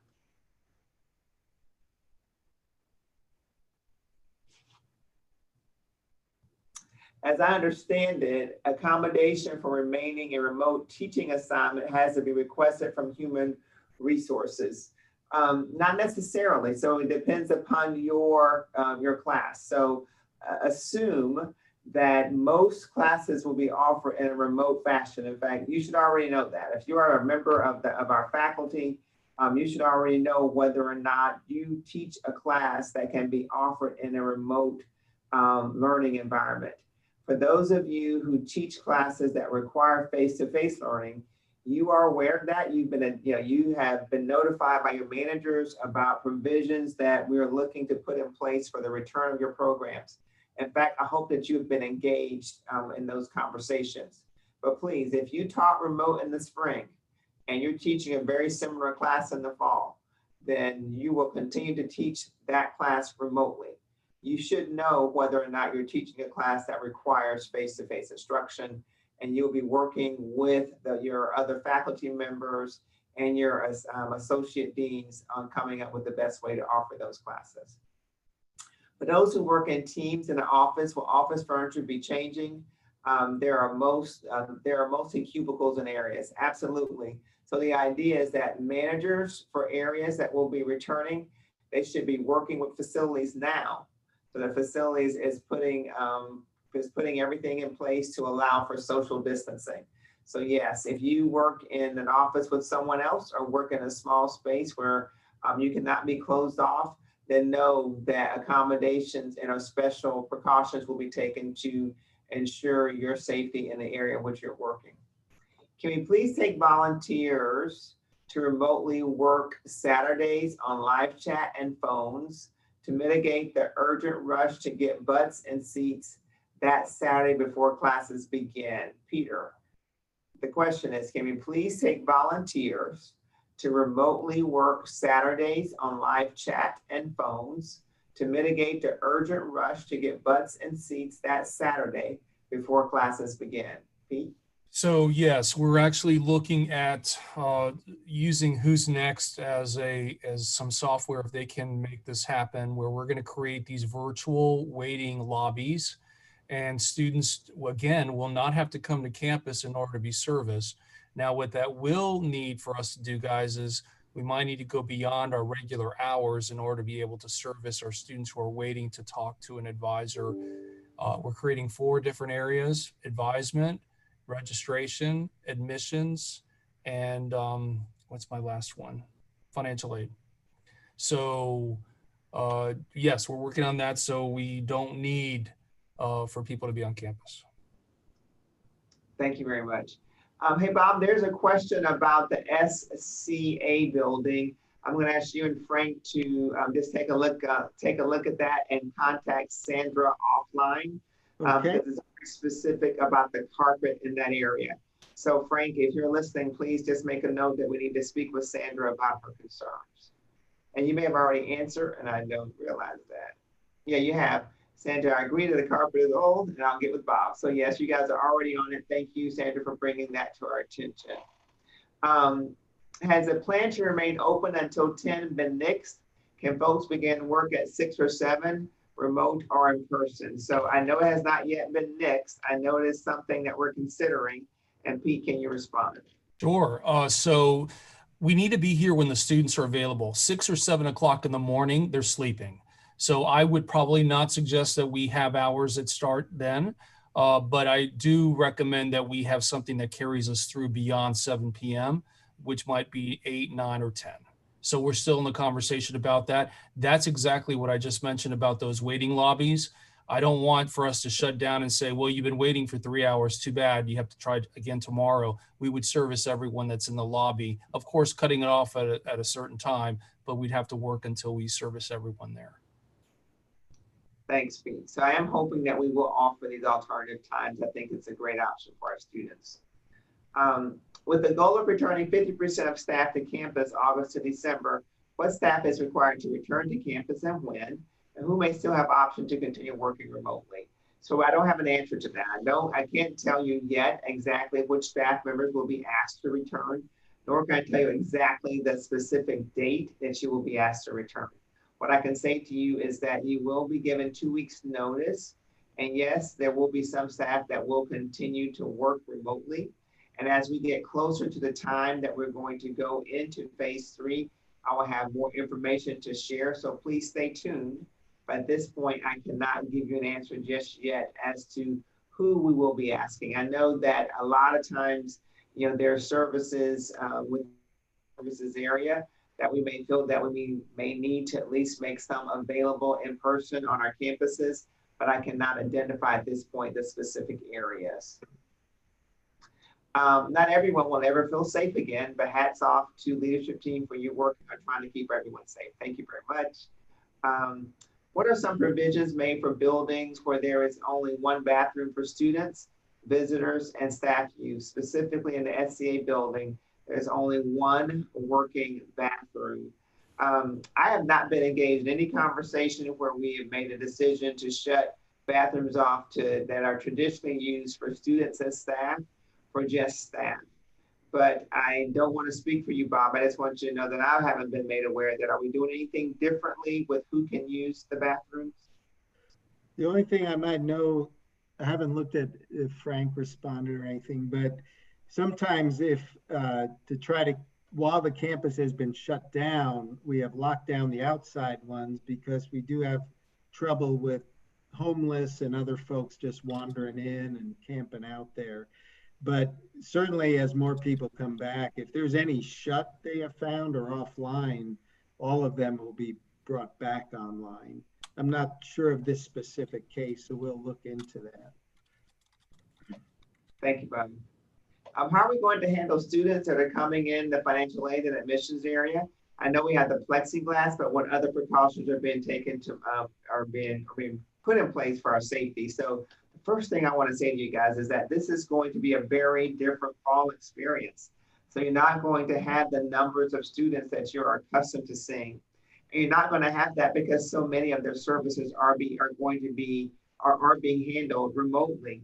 It's just that we find that some students will still want to come to campus, or some students are going to feel that they've tried to have their concerns addressed remotely and either the wait's too long or they just, no one has gotten back to them.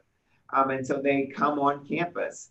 And so what I'd say to you is that we will have social distancing signs in place to try to manage those students. And we also work very closely with security to ensure that they're helping us to do so. Keep in mind that there are a lot more vacant spaces on campuses or on all our campuses than what we are accustomed to. So we've talked about how can we use classrooms, how can we definitely use hallways, how can we use open spaces to ensure that folks feel safe as they may be serving students. Someone asked they couldn't find the program specific plans referencing the plan on the COVID page. We originally were going to attach all the program plans in the appendix and ultimately decided against it because of volume. So I don't know if there is a place right now where we have housed all of the program plans for the individual programs that are coming back because they did not transition to remote. So let me think through how it is. We may be able to post those plans. Maybe it's something that we can do on the intranet. And provide some link there. So if folks are interested and want to read about how other plans, about how specific programs have developed plans for return of their students, they can see them there.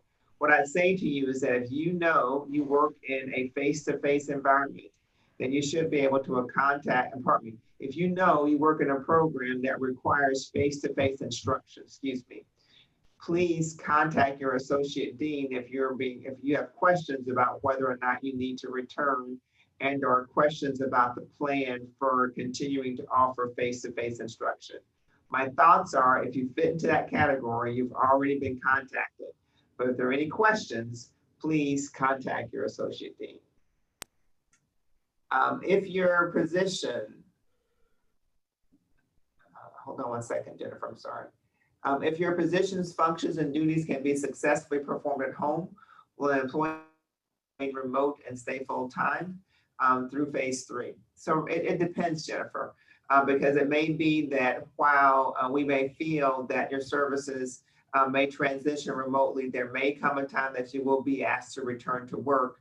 And often that is kind of based upon the responses that we receive from students. All of us who are working remotely, we all feel that our functions have transitioned successfully, but the data that we receive from students hasn't necessarily always agreed with that. And the fact that we still have some students show up suggests that that may not be the case.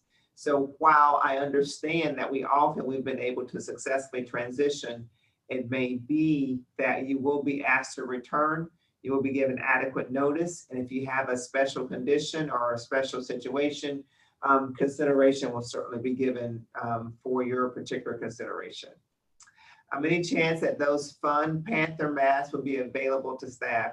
We like the ones they have for the drumline. So kudos to the drumline because they made those themselves. They took some shirts that they had and they sewed, I guess, some of the paws from those shirts and it made a really cool mask. We're working with CRM to have really neat branded masks, and I hope that they're going to be available by the time we come back. Certainly we've seen some throughout from our sister institutions, from FAU and throughout our community. So know that we are planning on having branded masks. I'm not sure that they're going to be available when folks start returning next week, but that is our goal for us to do that. But they won't be like the drumline mask because they actually made them themselves. How will faculty receive face coverings, and are they washable? At this point, the face coverings that we are anticipating, they should be washable. If you are a faculty member who is returning, Bob, I don't know, is that something that Frank would have available, or their managers? What is the plan for how the masks would be distributed? Right. So right now, we have multiple thousand of the disposable surgical, and that was our plan. Those we were able to get quickly. So yes, work through Frank's office and facilities, just make the request. They'll be delivered to you. There is another order coming in of the washable cloth, not as cool as the drumline. It does have a logo on it, and those already got ordered and are coming. Those are washable, and then even another edition of those too. But if you get the most current ones you'll get are the disposable surgical. So we encourage you to take more than one, obviously, and follow that guideline to use them and then dispose them, use them again. Those are not washable. So we have both types, and just make a request through your central facilities and we'll get them to you. So the question is, can an employee wear a KN95 or N95 mask from home instead of a cloth mask? Absolutely. If you feel you have something that you'd rather wear versus what we are proposing to provide, you have every option to wear that. What are discussions on commencement as of right now? So as of right now, we have not had any conversations about about a December commencement. I hope that you were able to see what we did to celebrate our graduates for the spring and the summer classes. I hope you guys saw the cool message that we sent to our students from Pitbull. Kudos to CRM and the graduation department and those other folks in student services for their work in this area. But right now we have not had any conversations about commencement for December. Please know we'll be watching closely on the CDC guidelines that will determine what we will be able to do. I have taught a workshop via Zoom. Will adjuncts be called back to teach workshops live? Joanne, if you want to respond to that, I can certainly say that it's very likely that if you have taught a class in some remote fashion and you're asked to teach that same class in the fall, you will continue in that remote format for the fall. So that's the way you taught it in the spring or the summer. You'll be teaching in that same format in the fall. Are you mailing our masks to us in the fall packets, or do we need to pick them up? So hopefully we are going to be able to provide those masks to you in the best way possible. I'm not sure if we're going to be mailing them yet or not. So if you can just stay tuned. It is that certainly if you're coming on campus, we can make sure that through facilities or security, we can get those masks to you. But if other packets are going to be mailed to you, that may be taken as an opportunity to share one with you. I know, Bob, do you have any other follow-up? I was thinking too, and these through the various admins, if they would work with them, we could get them to the admins, or we're very open to how they might get to you shy of you having to make a request. So perhaps the admins could assist with this and we get them to them, they help distribute, or we're open to suggestions too, for sure. Yeah, and certainly if we're going to be mailing something to you, and if it makes sense based upon when we believe you may have to return to campus, we may take that as an opportunity. Certainly, I like the idea of branded masks being worn. I'm hoping that we will have the PBSC mask available so that it is something that you can wear with pride in our community as well as when you're on campus. So know that for your immediate concern, if you're looking to collect a mask and you're coming on campus, it is that your manager will be aware of the fact that you're on campus, and your manager will work with facilities to make sure that the mask is available for you. And then, but in addition to that, it may be that we find ourselves in a position to mail masks as well. Thank you, Tamara. I agree about getting back to some sense of normalcy. Elevators in the TC building often break, especially at the beginning of the term. If the elevators need to have lower occupancy and more trips, is it possible to remove all the computer classroom on the 4th floor to the 2nd and 3rd floor? Students that have ADA issues for computer classes can only take the elevator. So Jennifer, again, please keep in mind that almost all classes are going to be offered remotely in the fall semester. So the concerns about the elevator breaking because of frequent or high use probably will not come into play because we will not have very many people using them. Certainly, Frank and Bob will look into and make sure they're monitoring the elevators in the CC building. I understand we have older buildings and our elevators often are not as quick and and sometimes don't function at the level that we would like for them to, but just keep in mind that because we're going to have fewer people on campus, if it's an issue related to frequency, I don't think that's going to be a problem. Also, I don't think that we're going to be offering those computer classes on the 4th floor because those students will again be studying remotely. And if they are studying on campus, it will be in smaller groups and smaller numbers to ensure social distancing. If staff has left the state and are working remotely, do they have to return to the state of Florida during any of these phases?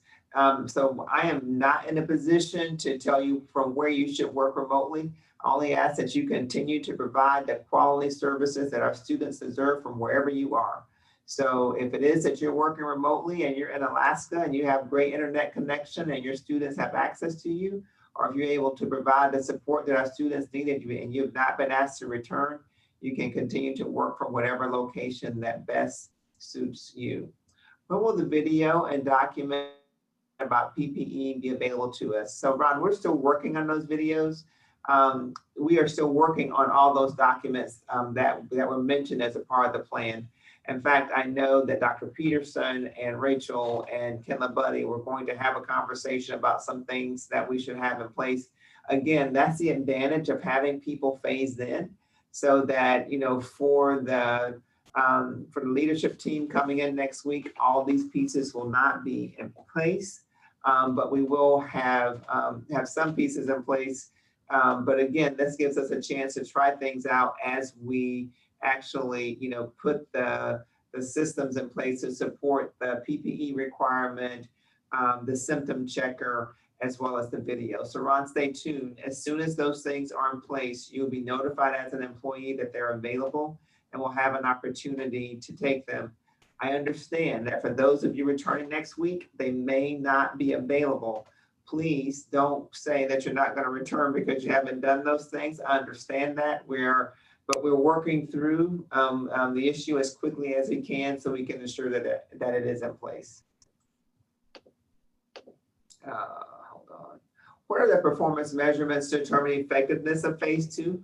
What would success, would a fail look like? Again, for me, I would feel that, and I don't know that we have identified specific performance measures within our return to campus plan. I think that it'll be a lot of work with facilities to see whether or not it is that we had adequate staffing to support the number of people on campus. That is, could we clean the spaces? Could we keep the bathrooms clean? You know, were we able to provide the security to support the social distancing requirement? Is it that staff adapted and they were adhering to the PPE requirements and that they were wearing the mask as required in different places? Those are all the things that we'd be looking to determine whether or not we think that we've been successful enough and that we're comfortable enough in phase 2 to move to phase 3, in addition to the local health data. That is what is happening with the cases in our county. Those are that is the other factor that will be considered as we're making decisions to transition back to campus. Is new full-time and PSAB instructors to return. So it depends upon, on August 21st, is new full-time and PSAB instructors to return. I think we previously answered the question about when duty days start. Now, whether or not faculty return in person, it really depends upon their program. And that's something that will be determined by the associate dean. But it is that August 20th, I think we determined was the first duty day for faculty, and where you go and how you actually start your duty will depend upon whether your class is face-to-face or remote. So again, Kim, even with department chairs, that's something that you're working with them. Your department chairs, you will stay in contact with your associate deans about how it is that we address your responsibility to return and report as a duty day. Again, it will depend upon the type of class that you're teaching. Is there any type of program that we might be able to take those Fund One student workers and transition them to a different department, such as the remote call and chats from students? Peter, can you take that? Is there any type of program that we might be able to take those Fund One student workers and transition them to a different department, such as the remote call and chats from students? So really, this is again a priority that the college needs to establish. Fund One covers part-timers, full-timers, student workers, even our temporary employees. So I would think we'd want to first bring back those employees who were furloughed before we would give work to students. So again, we can use our work study students where we need them most. But in terms of the Fund One students, again, that would have to be a decision made at cabinet. Robin, I apologize that I did not see your question ahead of time, and so I'm not in a position to respond. And if it's not, if you're still on the line, if you wouldn't mind typing it in, I can answer it here. Or if it turns out, Robin, that I don't get a chance to respond to it, I will find it and I'll respond to you via email. But if you are still online and have a chance to type it in here, that would be easier. And I apologize for not bringing those questions in with me at the start of the form. Someone told me that employees are not permitted to work outside the state of Florida. I don't know, is that an HR deal? Yeah, I'm not sure. I said that as long as you were meeting the needs, I'm fine. But Juanita or Jim Duffy, you want to respond to that? Jim, I'm not sure. Jim, are you gonna go or do you want me to go? Well, we can talk about that offline. Yeah. So there's an anonymous attendee who, so I can't give you a name, Jim, but a person who says employees are not permitted to work outside of the state of Florida. What I'd say, and this is, I will say to you how that may in fact be written somewhere, but the reality is that is not something that we're going to be able to check. What we do check is whether or not you're providing the quality and level of service that our students need in order to successfully matriculate here at the college. So I am not concerned from where you're providing the service. I'm concerned about the quality of service. But certainly if there's someone who questions whether or not they are not allowed to work, or whether they are allowed to work outside the state of Florida, they can contact HR. But again, my focus is on the service and quality of service we deliver our students. What if the manager automatically refers you to HR because they do not want to make a decision?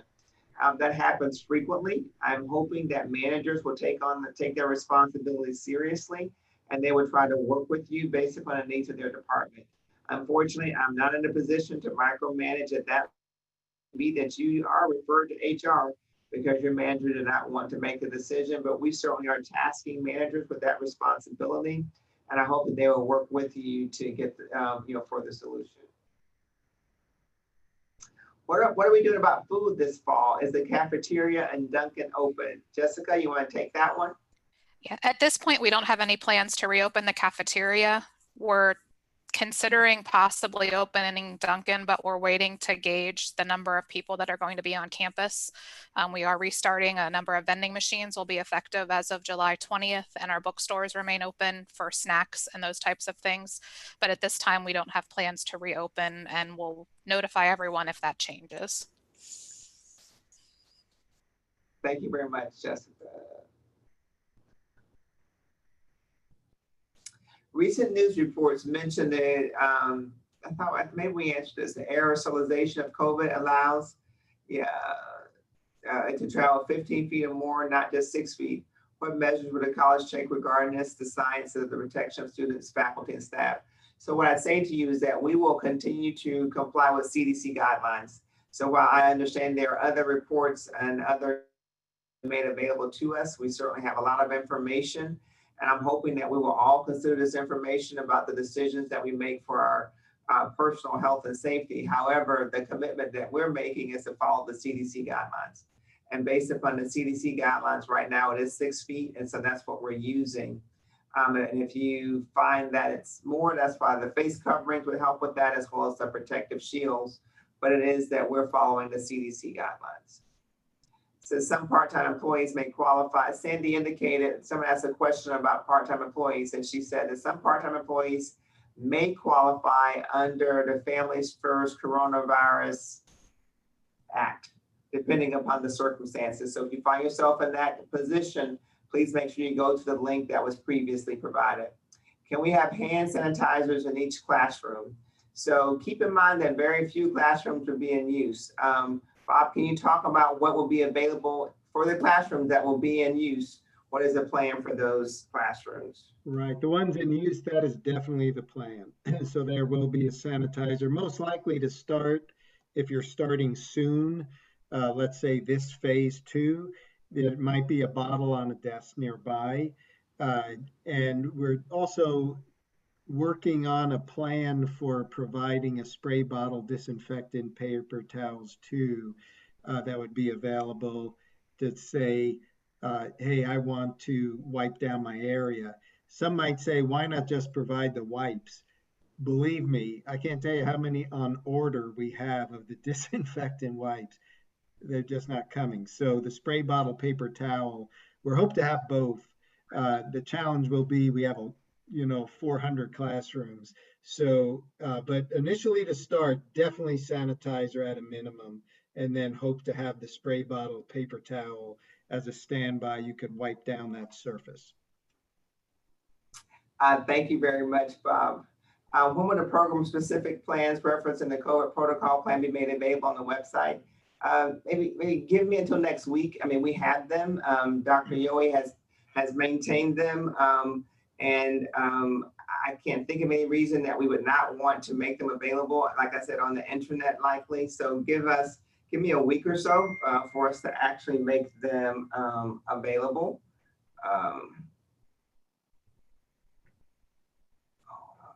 As a question, are we throwing away all the used gloves in the same recycling bins, or are you going to be providing medical sanitation bins for all departments? So they're asking Bob whether we're going to have a special place to throw away used masks, or will we be using the traditional trash cans? Wow, that is a great question. I have to look into it and actually research it with John Garofalo and CDC and what we should be doing. So more info to follow on that one. President Parker, excuse me, as far as the plans, I believe Rachel's collecting them and putting them in the appendix on the reopening plan. Is that right, Rachel?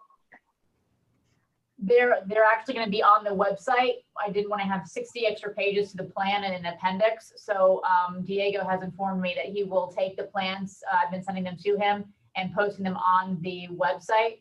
I will give you further information as to where they will be located, but I believe it will be somewhere under the COVID-19 primary webpage for further links.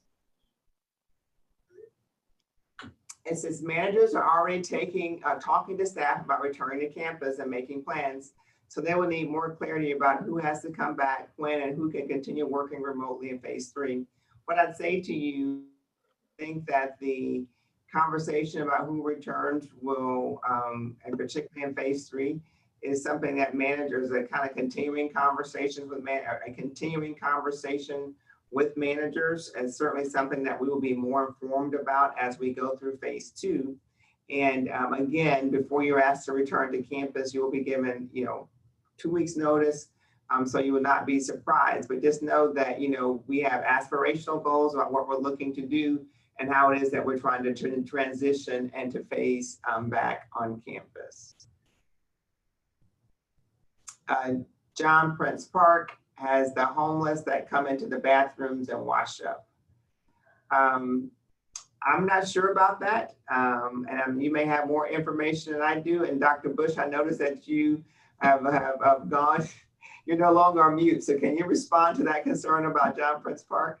Yeah, we've not had a major issue at all with the homeless. Surprisingly, there was one person that I'm aware of that has come on the campus, a person who's somewhat mentally challenged, but as a whole, no, we do not have much of an issue with the homeless. And also we attempt to keep all the facilities locked, the bathrooms, to avoid that.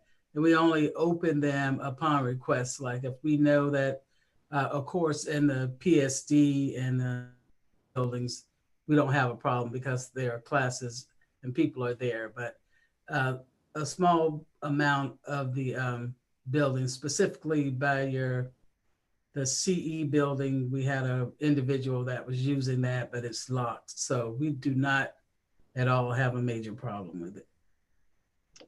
Thank you very much, Dr. Bush. It says students sometimes wait until the last minute and then students do come on campus. We understand that students may be coming on campus. So that's why a mask will be available for them to purchase in the bookstore if necessary. And if not, then we have to go home and get their mask and come back if they need to come on campus. We can wear all the PPEs and practice social distancing, which is great. But our greatest weapon is to boost up our immune system with micronutrients.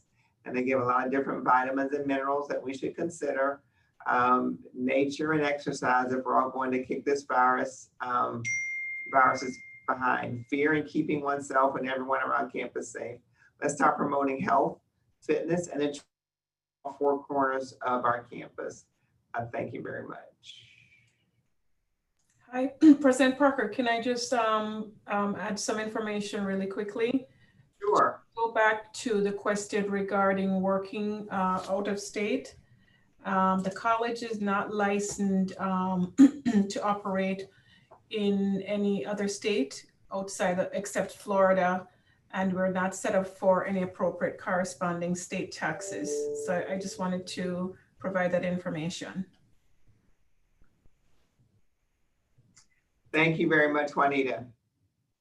Our classes, such as a lab attached to a biology or chemistry class, going to be remote, and students do an at-home lab kit.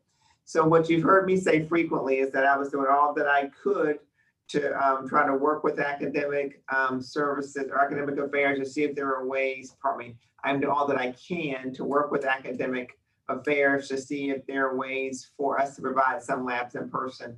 However, that may not be possible for everything that we offer. So it may be that the at-home lab kits that have previously been provided and used, that you will continue to use them.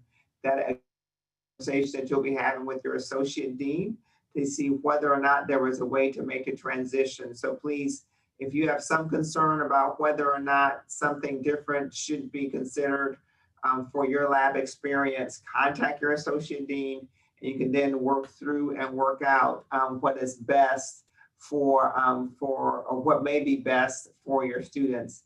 Again, it's an aspirational goal to try to bring labs back, because I think it is one of those things that will be a secret sauce for us, as we may be able to attract more students and provide some type of service that they cannot receive remotely by choosing to go with another academic institution. Hey, Kathleen, listen, I want you to follow the information that Juanita provided about working out of state. I'm not sure about working from Hawaii.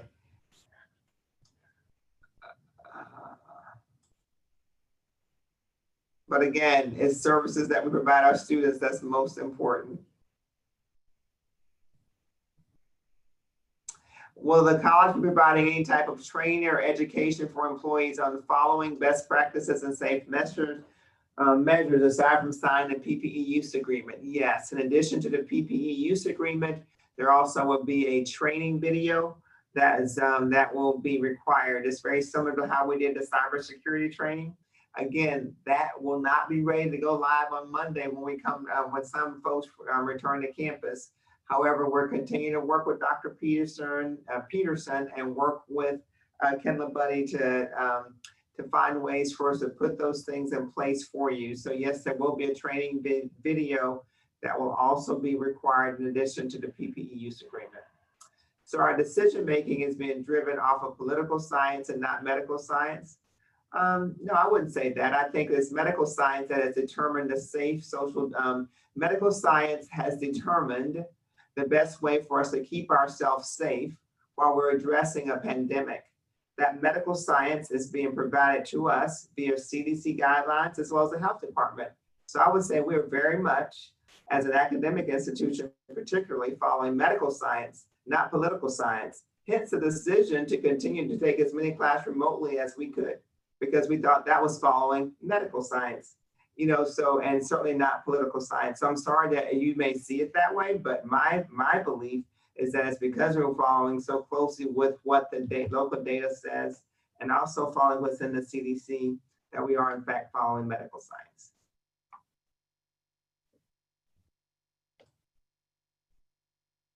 If we go to the COVID-19 test next Monday or Tuesday and test positive, what is the next step? Well, it depends. If you are a person that's working on campus and you test positive, Dr. Bush, can you tell them what happens next after they test positive and they actually are working on campus? What process do we have in place?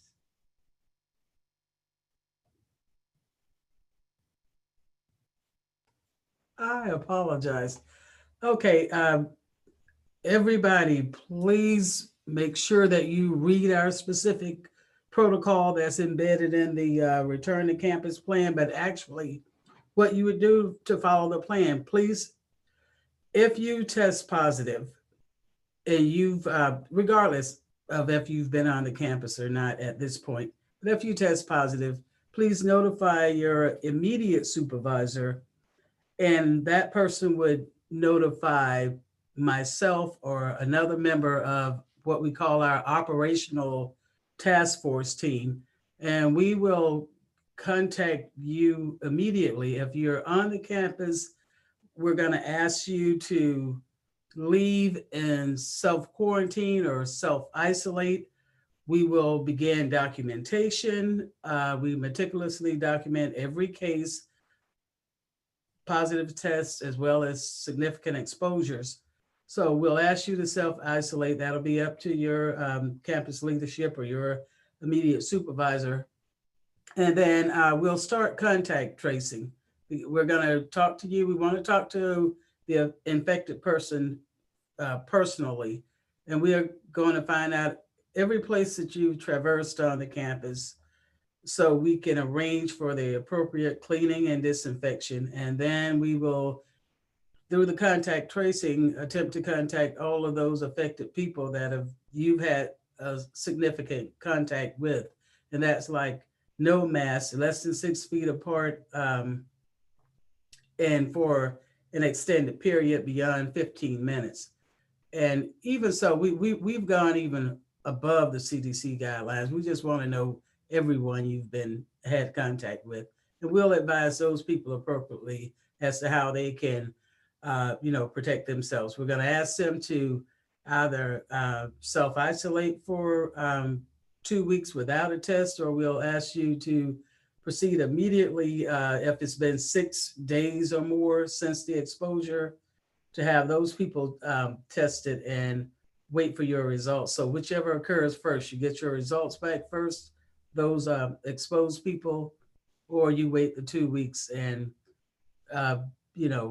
they return to campus. And for the infected individual, of course, we want you to follow your doctor's guidelines and test negative before you can come back to campus and be cleared by HR.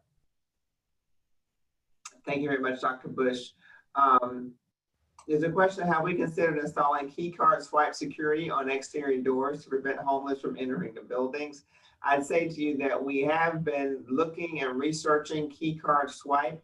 That is something that has been recommended to us as an institution, and not so much for homeless entering the building. It's just we have been considering key cards specifically as a locking mechanism for our campuses.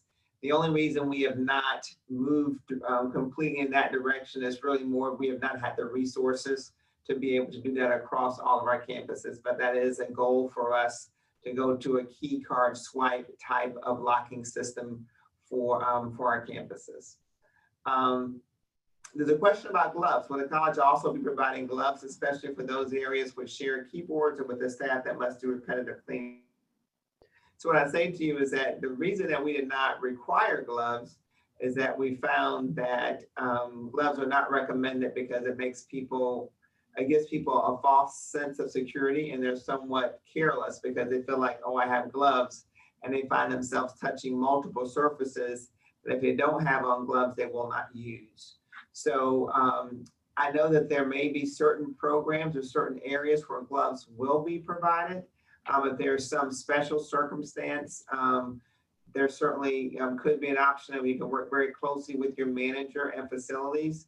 But at this point, the plan is not to provide gloves and certainly not require gloves unless there's some very specific situation where gloves may be necessary.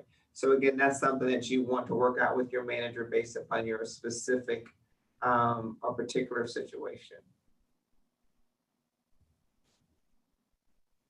Sure. It says, can we get an epidemiologist, immunologist, and nutritionist to do a school event or Zoom to explain to us how this virus truly works based on science, facts, and how we can all build our immune system to keep us safe from the virus? I'm so sorry. It sounds like you may have missed the form that we previously presented where we had an epidemiologist. We had the leader of the healthcare district. We had the CEO of JFK, as well as Dr. Alonzo, who is the county health doctor, right? So we did have a forum with them, and we have been talking about bringing them back, or at least bringing back, someone in certain areas so that we have an opportunity to have another conversation. So if you missed the first one, it was very well attended and very informative. We certainly are going to plan an additional one. So we agree that's a good idea. Is there specific information on the software that you will be using for contact tracing so that we can review the security and safety of our data? Dr. Bush, I want to pass that to you because I'm not so sure that we use software, but I'm not exactly sure how your team takes care of the contact tracing. And you're on mute, Dr. Bush. It's a long day, I'm sorry. Yeah, we do not have the software. We were looking into that, but necessarily contact tracing is simply a method, a healthcare method that you use to simply find out to whom that person has exposed. And that is easily done. It's really not that much rocket science in this.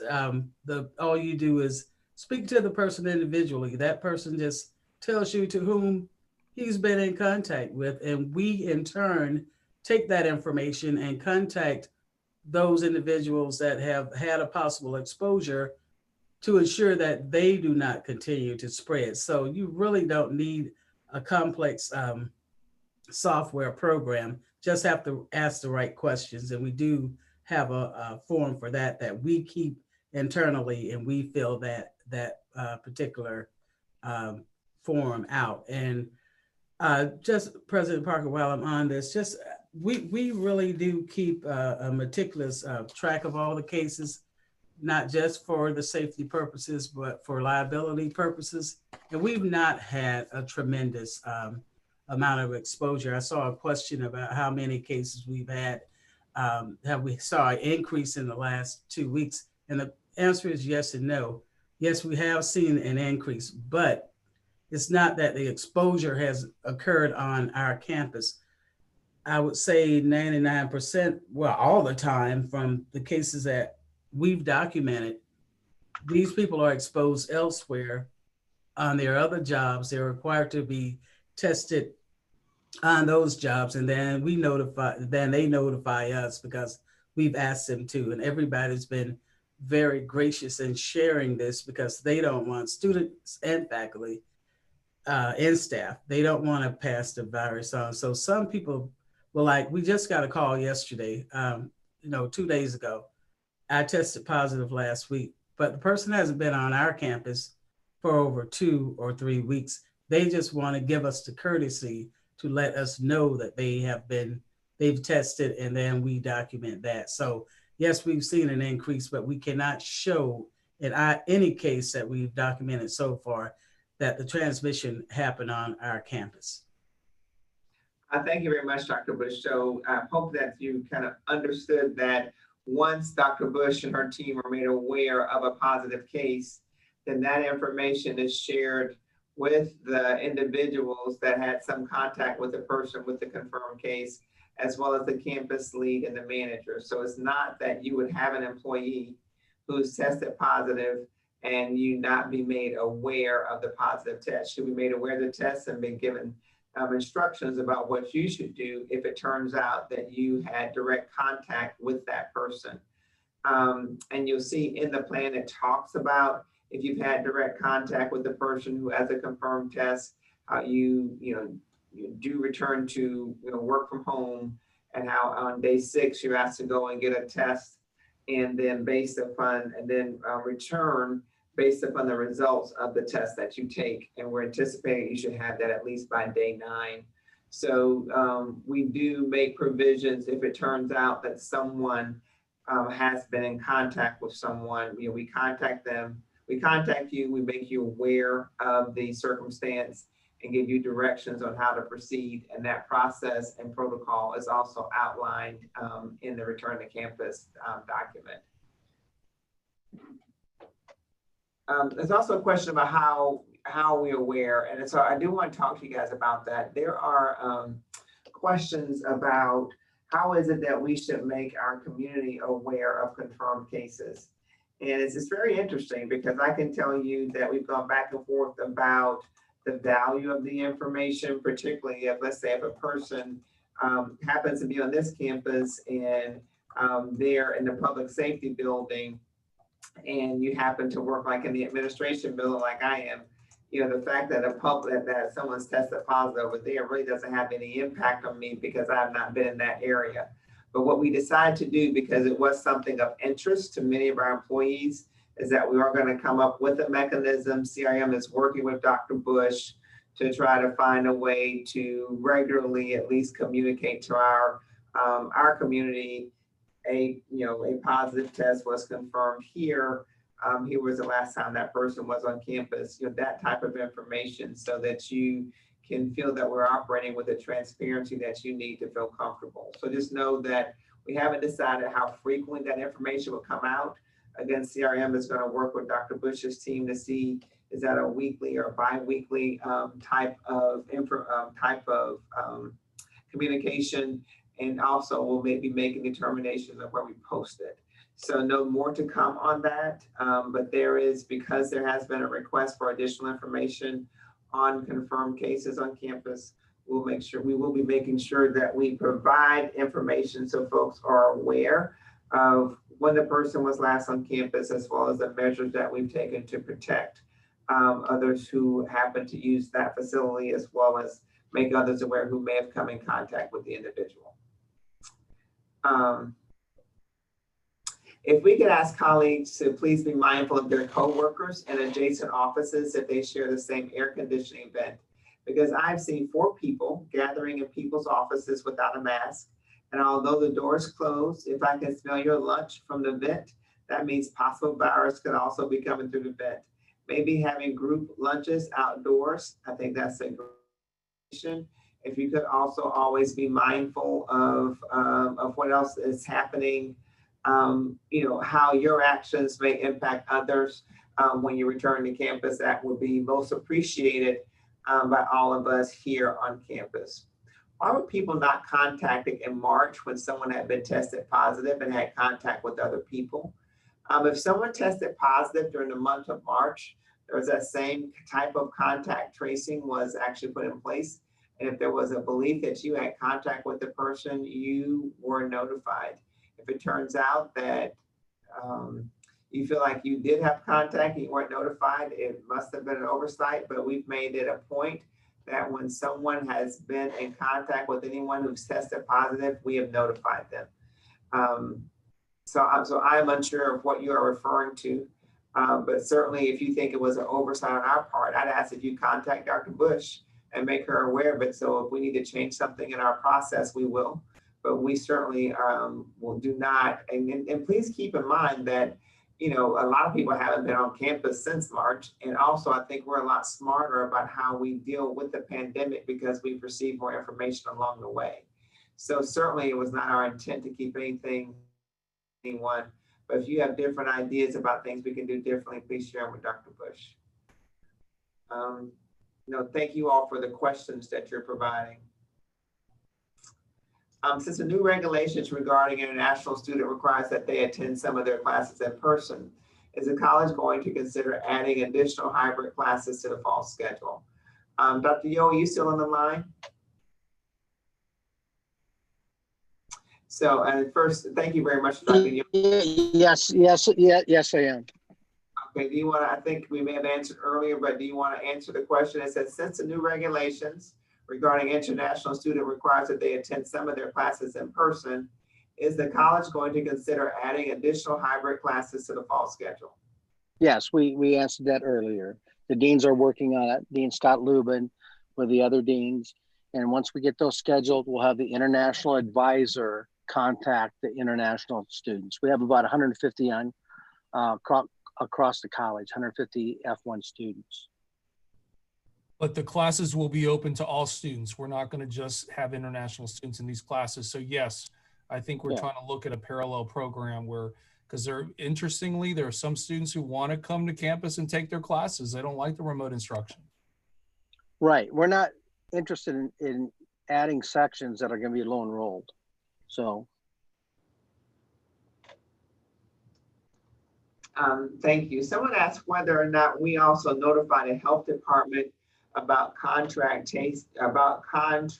tracing to folks outside the college. Dr. Bush, I'm not sure what we do, so I want to. Well, it's part of the CDC guidelines, and it's a healthcare district requirement that we work directly with the healthcare district, and we notify them of positive cases, not contact tracing. That's the requirement. And certainly if somebody is outside of the college, we can only focus on the college community, but positive cases, yes, that's almost a law for lack of a better word, but not those individuals tracing that may have had an exposure. Thank you very much. Bob, someone says thank you very much. They appreciate your sensitivity and awareness. Great. By the way, my wife's going to kill me because somebody let me know they could see my mattress in the background, but this is an opportunity because it's for sale and the price is free. If anybody needs a queen mattress, it's right behind me, but don't tell my wife you could see that this whole time. Anyway, sorry. So here's a question, Peter. It says, if supplies are limited and volunteer numbers are low, has thought been given to opening Lake Worth first and rotating all volunteers to staff departments, much like our winter break openings? It would minimize exposure. Staff would not have to be on campus every day. Current supplies can be leveraged. It would also allow time for supplies and material to be received and installed properly. The low volunteer rate makes departmental coverage difficult, to say the least, especially if the on-campus hours of operation remain the same. So let me say this. I mean, the whole idea of kind of coming back like this and having the staggered return times, it gives us an opportunity to see what folks we have available and whether or not the people that we have available can actually meet the demand that we may have from students.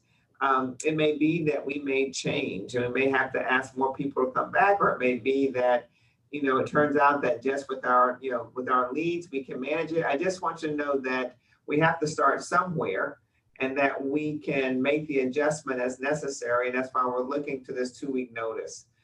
So Pete, I don't know if you want to add to that or not, but it's like they're thinking about just kind of starting here first and then going to other areas.